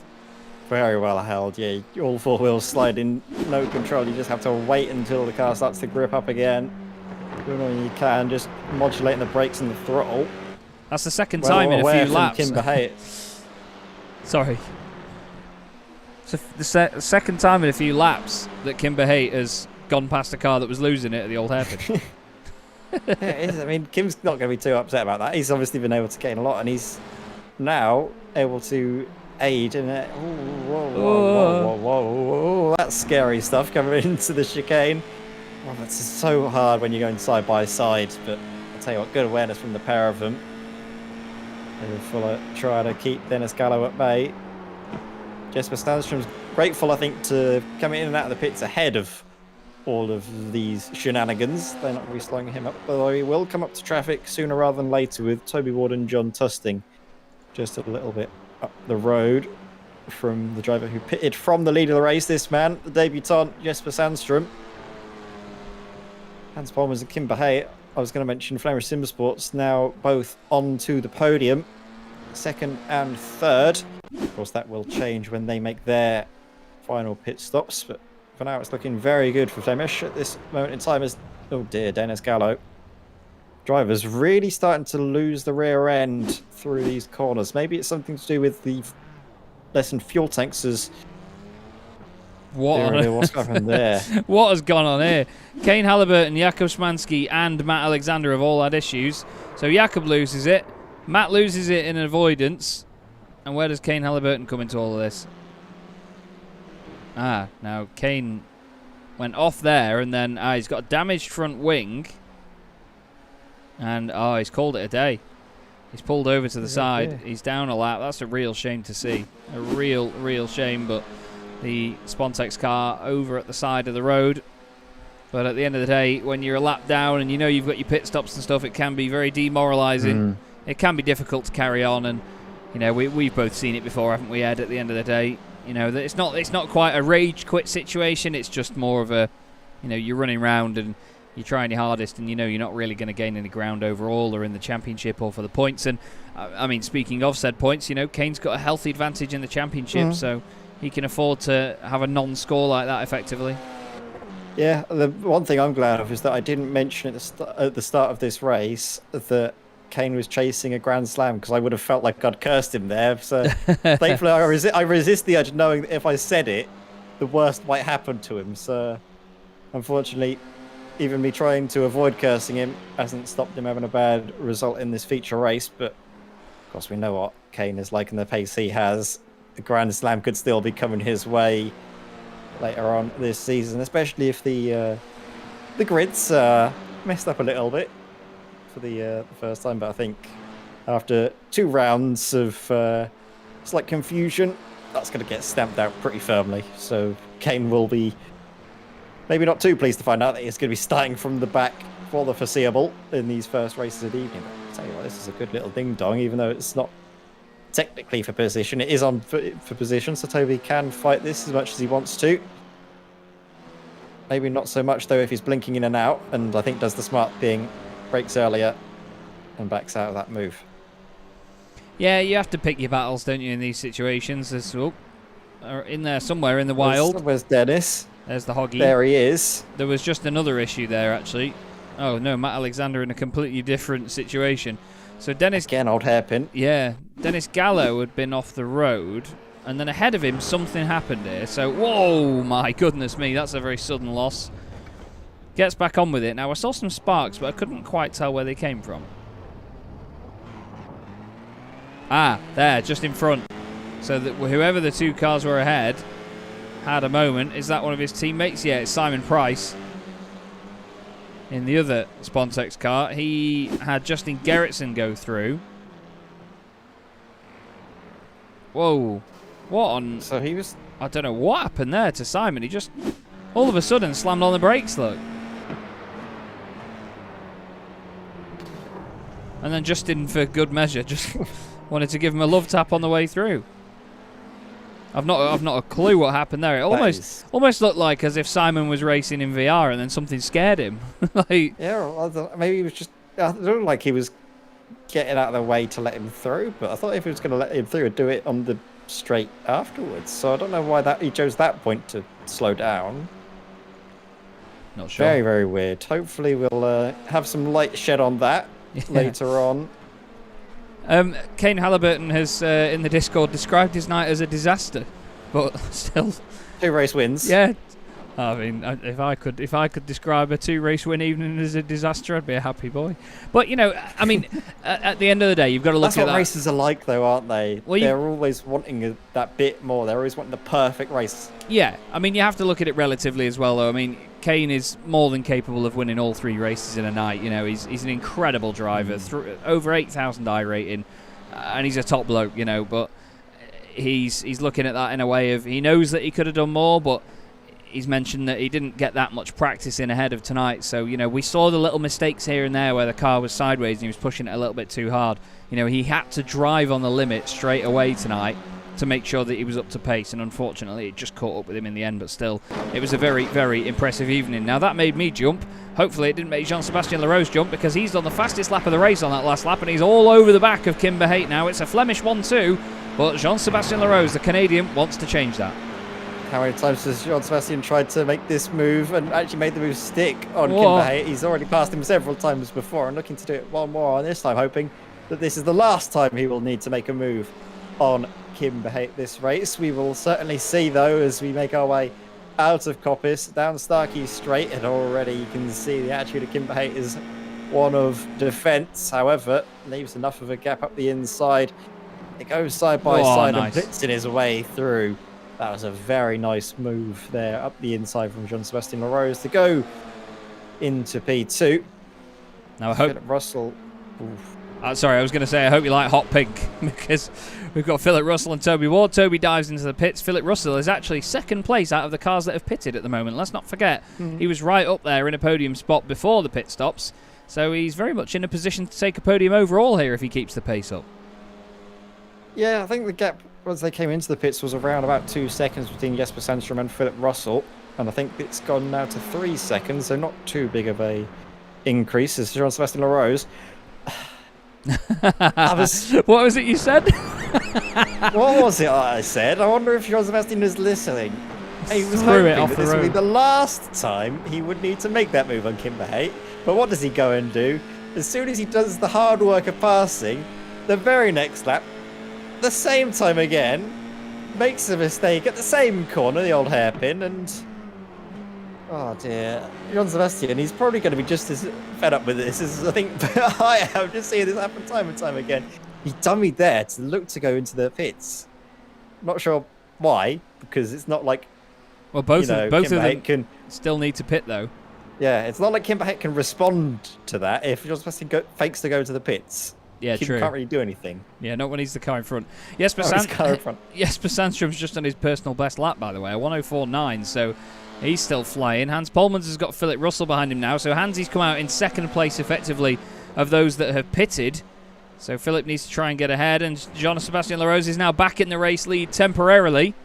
The top three are the only cars that haven't pitted now, Ed, so this could all still change. Yeah, really can. I mean, these two scrapping away. We just missed the overtake from Jean-Sébastien, I think. On Kimber Haight, let's have a look. And this was coming out of it. My word. Oh, that's not track limits, mate. I mean, fair play. That's commitment. Stuff. Yeah, that's commitment. But honestly, Jonathan Palmer would have you shot at that. He would have you Not just for the shot. move, but for the grass destruction more than anything else, I think. You'd have a bullet to your head and an invoice. Does he actually still do that? I know that. I don't know if he actually does invoice people for grass baits. Oh, I swear don't think so. I don't think I he dunno. ever did. I think it was a think running it is. joke. I mean, when you have a helicopter with these days, the petrol prices at the moment, He'll I think need to. I'd be invoicing per blade, to be honest with you. But yeah, either way, Jesper Sandstrom, in the grand scheme of things, has re-inherited the race lead. He's got 4 seconds over Hans Polmans and Philip Russell. Now, these two could happily stay where they are and get good championship points from this. But I mean, you try telling either of these boys, Ed, they're going to battle until the cows come home.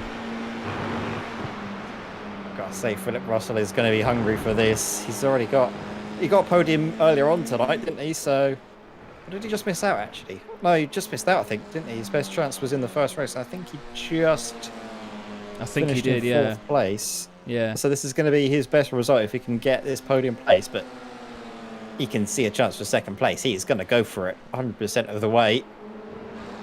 In towards Roberts, looking for the good exit to mount a charge in towards the red gate, but both of them seemingly equal on exit. Carry on motoring by. Sandstrom's absolutely streaking away though into the distance. Yet another quick lap time as Matt Alexander, oh my word, Whoa. Get out of the way, sunshine. Well, There's a battle coming through. That was good of him, to be fair, because I think he knew that he wanted to slow down to make sure he got out of the way, so he didn't want to put it on what would be the apex for the next part of the circuit. As John Barnes comes into the pits for another splash and dash, maybe didn't quite take enough fuel. Gets back on with it. Wayne Palmer and Dennis Gallo are close together as they come down the start-finish straight. We've not seen too much of Wayne tonight, unfortunately, but We're going to see plenty of him now if we look forward from Dennis Gallo in the Spontex CDM Esports machine. Look, car 9, P9 at the moment. David Fuller does his best lap of the race in 10th position. He's gained 7 spots from where he started. He's not the biggest mover in the field, though. That is Toby Ward in 7th place. Started 15th on the grid. Dennis Gallo with a good run now, right up behind Wayne Palmer. Maybe not close enough to make a move into McLean's, but he can certainly try and unsettle the 77. Makes his way up towards now Coppice, a corner that you need to really nail if you want a chance. All the way down Starkey Straight, which does seem to be nailed down from Dennis Gallo, who's going to have a good run. Potential for a move up the inside in towards the chicane is always on, especially when you've got this amount of overspeed. Little look to the inside and a full send. There's a little bit of a touch and evasive action needs to be taken there by Wayne Palmer, but they all get through safely. Just about, and I think actually Dennis Gallo realises that he was a little bit unfair and concedes the position. Let's have a look from the chopper cam. He just overcooked it a little bit. Great awareness by Wayne Palmer, but you know what? Fair play for Dennis. Fair play. That makes me really happy for him to be running the livery, you know. Like that sort of sportsmanship is always something that you want associated with yourself. And if I'm honest with you, with him running my livery, I'm really pleased to see that. And in as little a biased way as possible, as Philip Russell goes one way then the other, somehow doesn't take out Hans Polmans, but very, very close to doing so. I think he knew it was close and he slammed on the brakes. The two of them continue on. Only a couple more laps left to go as Sandstrom continues to improve his lap times. He's getting faster and faster as Philip Russell's getting closer and closer here, Ed. This is great. He is really trying to find a way through now, putting a lot of pressure on Hans Polmans right now. You see the car's a little bit unstable actually as it comes down through the crane of curves. Again, look how much Philip Russell is sending it through the old hairpin. Really gains on Hans Polmans through there and up through McLean's. Both drivers opting for a slightly tighter line, but once more Hans Polmans slightly struggling with that rear end. I think he's losing a lot on corner exit. Philip Russell gets the car turned in beautifully, and now this is his main, probably his best chance all race long to get this move done. Finds the overlap early. It's not defended that hard from Hans Polmans, to be fair. Has he got confidence to swing it all the way around the outside? Does Philip have the confidence on the race to go up the inside? Yes, he does. Beautiful move. Absolutely beautiful stuff from Philip Russell. Great manoeuvre. He's been chipping away at that for quite the while now. Hans Polmans gave him just enough room. It was really fair racing. And up into second place goes the Go for the Gap racing machine. So we've got 3 different teams, 3 different nationalities inside the top 3. And we've also got the same, actually, 4 nationalities, 4 teams in the top 4. We've got the Swede Jesper Sandström for Alcantech NHR leading the way. The British Philip Russell for Go for the Gap Racing in second. Hans Polmans, Flemish Sim Sports by Viraco on the grass and in third position from Belgium. And then the Canadian Jean-Sébastien Larose for Straight Line Racing False Group Esports in fourth. Then the first recurring team and nationality happens to be Kimber Haight. 2 Flemish cars in the top 5. Those guys will be happy with that one, Ed, surely. Yeah, definitely. And then you've got the 2 boosted cars, 6th and 7th. They're not going to be too upset with that haul of points either. Big gaps, though, pretty much all the way from 3rd down towards 7th and maybe even 8th place. Closest battle is actually then Dennis Gallo and Wayne Palmer. They're still going at it, Chaz. Yeah, they are indeed. Have a look here at Wayne Palmer, and there is Gallo just behind him. You can see just how close they are together. All of Peter Mackay's fans are in there. All 3 of them. Yeah. I'm sorry, Peter. They're all in the YouTube chat, sorry. Just having a quick look. Waiting to see, though, what sort of laps these the guys exit are doing. here from Dennis Gallo. Moves over to the left. Is he going to try and get it done around the outside? Is he going to be a cheeky boy and do that?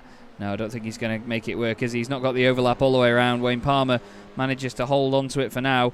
We've got 30 seconds left of the race here, Ed. I think we're going to get another lap out of Jesper Sandström now. He's coming into the final couple of corners, and he's going to get one more. Silas Craig-Frolic, Alex Jonsson, and Matthew Crisp all in the chat. All, of course, part of Alcantech NHR, and they're here to watch this impressive Swede on his way, actually, to taking a win in his first night in the championship, just behind as well, on track anyway. Series admin and teammate Jakub Szymanski. Fair play. Excellent stuff from Jesper Sandström. You're going to see, though, just what Dennis Gallo and Wayne Palmer are going to do, because they are close nose to tail again, only 2 tenths separating them. They're coming up to one of the main overtaking areas, Starkey Straight, as Jakub Szymanski gets out of the way of our race leader. You can just about see, oh my word, what's happened here? Yet more drama. Wayne Palmer off the circuit, having to cut across the road. Yeah, I think he might have gone wide in avoiding Dennis Gallo. We might have to have a look back at that one. But into the final couple of corners, well, it's been very impressive tonight all the way through by Jesper Sandström, and he's going to round it out in the most perfect way possible. Hard onto the brakes into the chicane, turns it right, turns it left, and the newbie to the championship in the British F4 Series with his teammate Jakub trying to steal the thunder, takes the win. Well done, Jesper Sandström. Fantastic drive. And just behind, Philip Russell takes second place. Hans Polmans takes third. That's a really popular podium in my eyes.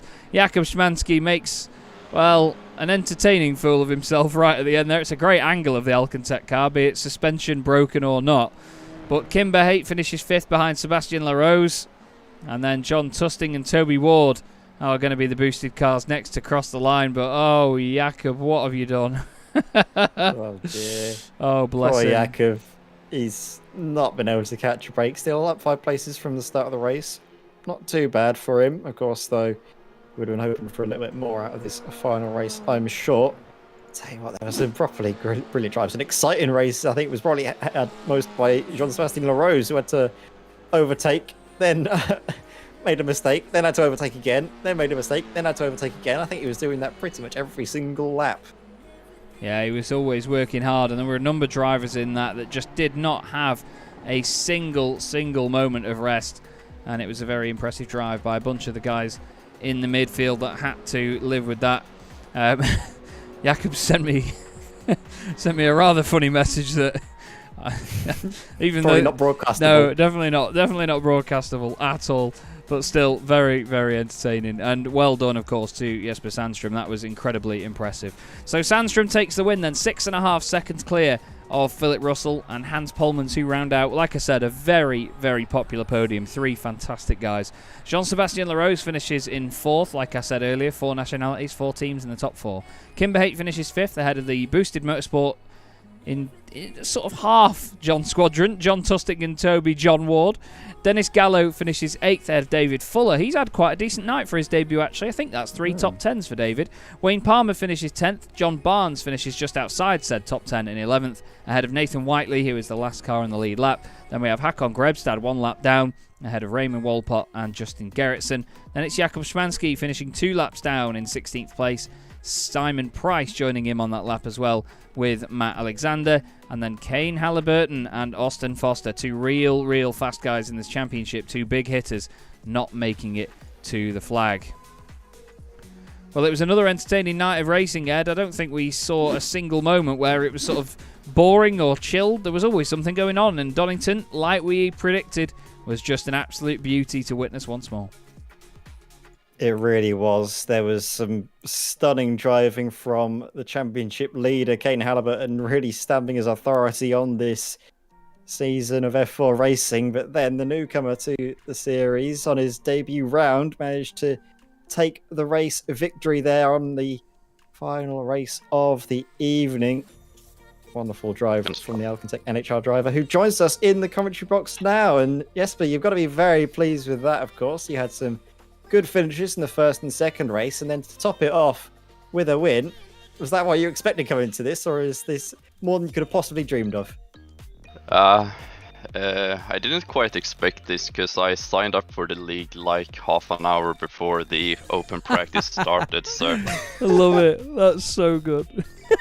yeah, but I feel like I probably wouldn't have been able to challenge Håkan and Kane on sheer pace, so I got a bit lucky with them getting tangled up, but I feel like I made solid improvements throughout the heats. I was tuning the set a bit from in between every session, so I felt quite comfortable towards the final.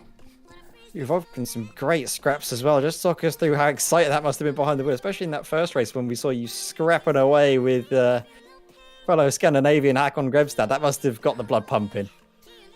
Oh yeah, I got drenched in sweat after. Fortunately, I have issues with qualifying in officials, so I'm pretty used to starting from the lower end of the field, so I got a lot of experience making my way through without getting caught up in stuff, but it's always a bit sketchy. Well, you had some great racecraft and great pace as well, setting very quick laps all the way through up until the end there. I mean, does this put you in good stead for the future rounds of the season? Hopefully we'll be seeing you for them. I hope so. I got a bit of an irregular work and school schedule, but I'll try to arrange as much as I can in order to be able to drive the remaining rounds. Well, before I say goodbye to you, I'll hand you over to my commentary companion, Chaz, if he has any questions for you.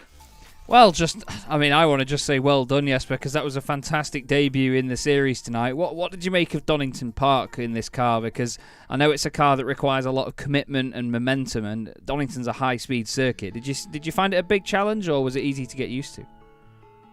I pretty much I've driven Donington like once in F3 before, so I knew the basics of the track. But of course, the final chicane wasn't on that layout, so I had to spend some time in the open practice trying to find a nice line through there. But it was a very good track for this car, a lot of high speed and momentum, just like the way it's supposed to be raced, in my opinion.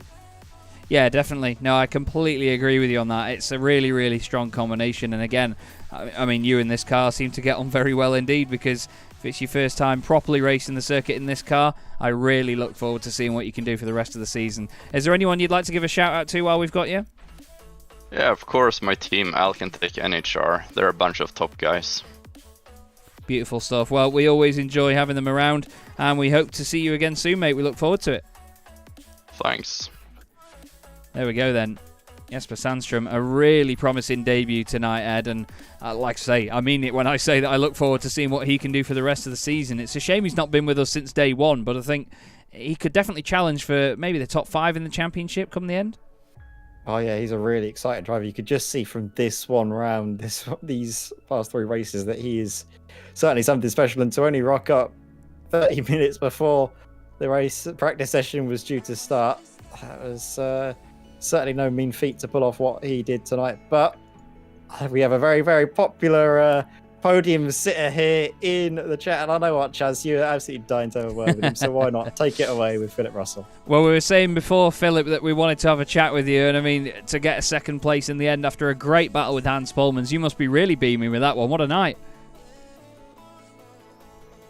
Every single time we tried to speak to Philip, I've never known anybody that have so many issues with Discord. I don't know what it is, but I imagine if he was in the interview waiting room, he could probably hear everybody, but we unfortunately cannot hear Philip. What we'll do is we'll pop him back down, and we will then drag in Hansi for a word, because he was on the other end of that battle, and of course the other podium finisher in that race. Hansi, welcome to the booth, mate, and welcome to the podium. A good night for you. Yeah, finally, after the 3 races, I guess. Yeah. Finally one where I didn't spin, so... And what a place to not spin as well, because Donington Park's an absolute pig sometimes, isn't it? It's a real challenge around here. Yeah, I do have a love and hate relationship with it, just as with the car, so... Well, I mean, I don't blame you, to be honest with you. I can't drive this thing at all, so you're doing a lot better than I am with that. Did you expect a podium tonight when you came here? Because it's a tough little combo. No, I actually was happy if I didn't spin the car. Everything else is a win. Well, I guess it is. Championship points are obviously important. You were looking good after the last couple of rounds, despite any sort of spins that you had. What are your sort of aims on the championship fight come the end? I didn't really think about that. For me, it's just all for fun. Well, that's always a nice approach to have to it, but you need to tell everybody that you want to win. Either way. Yeah, but then karma gets me next time. Oh, yeah, that's true. Yeah, so tell everyone you want to finish last. There you go. You just want to be. You're just here to have fun. Yeah, well, it comes full circle, and I'll eat my own words. Obviously, rest of the championship's looking exciting. Pretty interesting calendar, and we go to Zandvoort as well, I believe. So that could be quite an exciting one. Good. I can tell. There's already. I only can't make Silverstone because I'm in Italy then. So. Well, I know where I'd rather be. So all makes sense. Going anywhere nice in Italy? Yeah, some in the center with the wife and the kids. So Oh, beautiful. nothing too fancy. Well, enjoy it, mate, and I really look forward to next time we can see you on track. Is there anyone you'd like to give a shout out to? Yeah, to my teammate Kim. He's doing a great job, I think, for the first time in an open seater. So it's good to have him there for emotional support as well. Cracking stuff. Well, good to speak to you as ever, Hansi. You're a really top bloke and a good racer as well, so we look forward to seeing you soon. Thank you. Cheers, mate. Till next time. Nice one. Yeah, Hansi is honestly such a nice guy. We've always had quite the laugh. Now we're trying to drag him back in again. We'll kicking and screaming probably. Philip Russell, are you there, sunshine? Oh my! What is it? It must be something to do with this. Let's see. Right, hang on. The interview waiting room. No. We're gonna go down here. Philip, can you hear me? I can hear you now. What is it in that room? Why can't Philip hear us in there? Right, Jakob needs to sort that out. Dear. Either that, or we're gonna have Bart Daleman's shot. Anyway, Philip, welcome to the booth, mate. Great to have you with us. What a night you've had as well. Second place in that final race was just the cherry on top, wasn't it? Yeah, no, it was a bit of a surprise. I mean, I came into the race with a bit of confidence because I like the track. So, I came into the race pretty confident was to get some good, top 10 results. But, to come away with a third, fifth and second, that's a really good evening overall. And, some great racing with Hansi at the end there as well, which was quite exciting. But, very close, but exciting. Yeah, I mean it's a certain category that really brings out that great racing. Usually front wheel drive cars, usually open wheel cars. They can't race as closely or as consistently next to each other as a lot of other machines can. But for some reason in Formula 4s, they're just that little bit more predictable and they just work, don't they? Yeah, definitely. I mean, race 2, I got swallowed up a bit in these cars. I think the thing is, when you make a slight mistake, you literally get the car behind catch you so quickly. So I was running. Well, I think I was chasing Jasper for third, and then I ended up in like 7th. And I was kind of glad to finish 5th overall after a couple of incidents. But one little mistake and everyone's on you. So it's exciting. You're close racing, but it can bite you when you make a slight mistake anyway. Oh, it certainly can, mate. But it's great to see you doing well in it anyway. And, of course, the wonderful Go for the Gap Racing livery looking smart as ever. Is there anyone you'd like to give a quick shout-out to while we've got you? Yeah, obviously, I'll say, thanks to the Go for the Gap Racing. Obviously, all the sponsors as well involved in that. So we obviously got Fire Games, and you got the ERA, and obviously Circuit Superstars, and all those sponsors there, Caden Computers. So don't want to forget anyone, but thanks for their support. Also, you guys again, great commentary. Love watching the streams back, and obviously the organisers for this championship. Thank you for putting on such a great event. Obviously, some great drivers in this league, so it's exciting to race. So. Lovely stuff. Well, great to hear from you, Philip. It's always a pleasure, mate, and we look forward to seeing how you get on next time round. Cheers. Fantastic. Cheers. Thank you. Well, there we go, Ed. And as the song has just said, I don't know where the time goes. It has absolutely flown by once more this evening, but plenty of action all the way through. Any real highlights of that one for you? I mean, the man we just talked to, he had a stunning move, didn't he? Really gutsy up the inside of Hans Polman's right towards the end of the race there to secure P2. But then, of course, the debutant, Jesper Sandstrom, he's got to take surely all of the headlines there with that race victory right at the end in the feature race. He's had so many strong performances. I think podium in every single race this evening, if my memory serves right. So, tell you what, he is going to be a strong contender come the end of the season. Shame, like you said, Chaz, that we didn't have him right from the very beginning. But of course, he is a very quick peddler and looks to be getting quicker and quicker as the races go on. Hopefully, as the season goes on as well. And then, of course, Chaz, your new team christening itself with its first race victories, courtesy of Kane Halibut, and I'm sure you're very pleased with tonight as well. Yeah, indeed. It's been a really strong night for Spontex CDM Esports in their first league outing. So, first broadcasted one that I've seen anyway. I think my good mate Jack Werrell has been doing some racing in the livery as well, and he's been doing really well in it also, actually. So, yeah, good all night, a good night all round. God, I really can't get my words out. But still, plenty of entertainment as well. Ed and I will be back in 2 weeks' time, but that is unfortunately all we have time for this evening. Once again, thank you very much to my wonderful co-commentator Ed May. Thanks to everyone for watching, the series organisers, and our great drivers. My name's Chaz Draycott, and I will see you again very, very soon, everybody. Have a wonderful evening, and we'll catch you on the other side. Good night. Opportunistic, still rubbing panels as they go together. It's folded the wing mirror in on Gerardo's car. Misano is such a difficult circuit for these guys to get right. There's a lot of start-stop sections around the back. It's a very, very quick section as well. It's a fantastic start from the 23. They're 4 wide there by the look of it.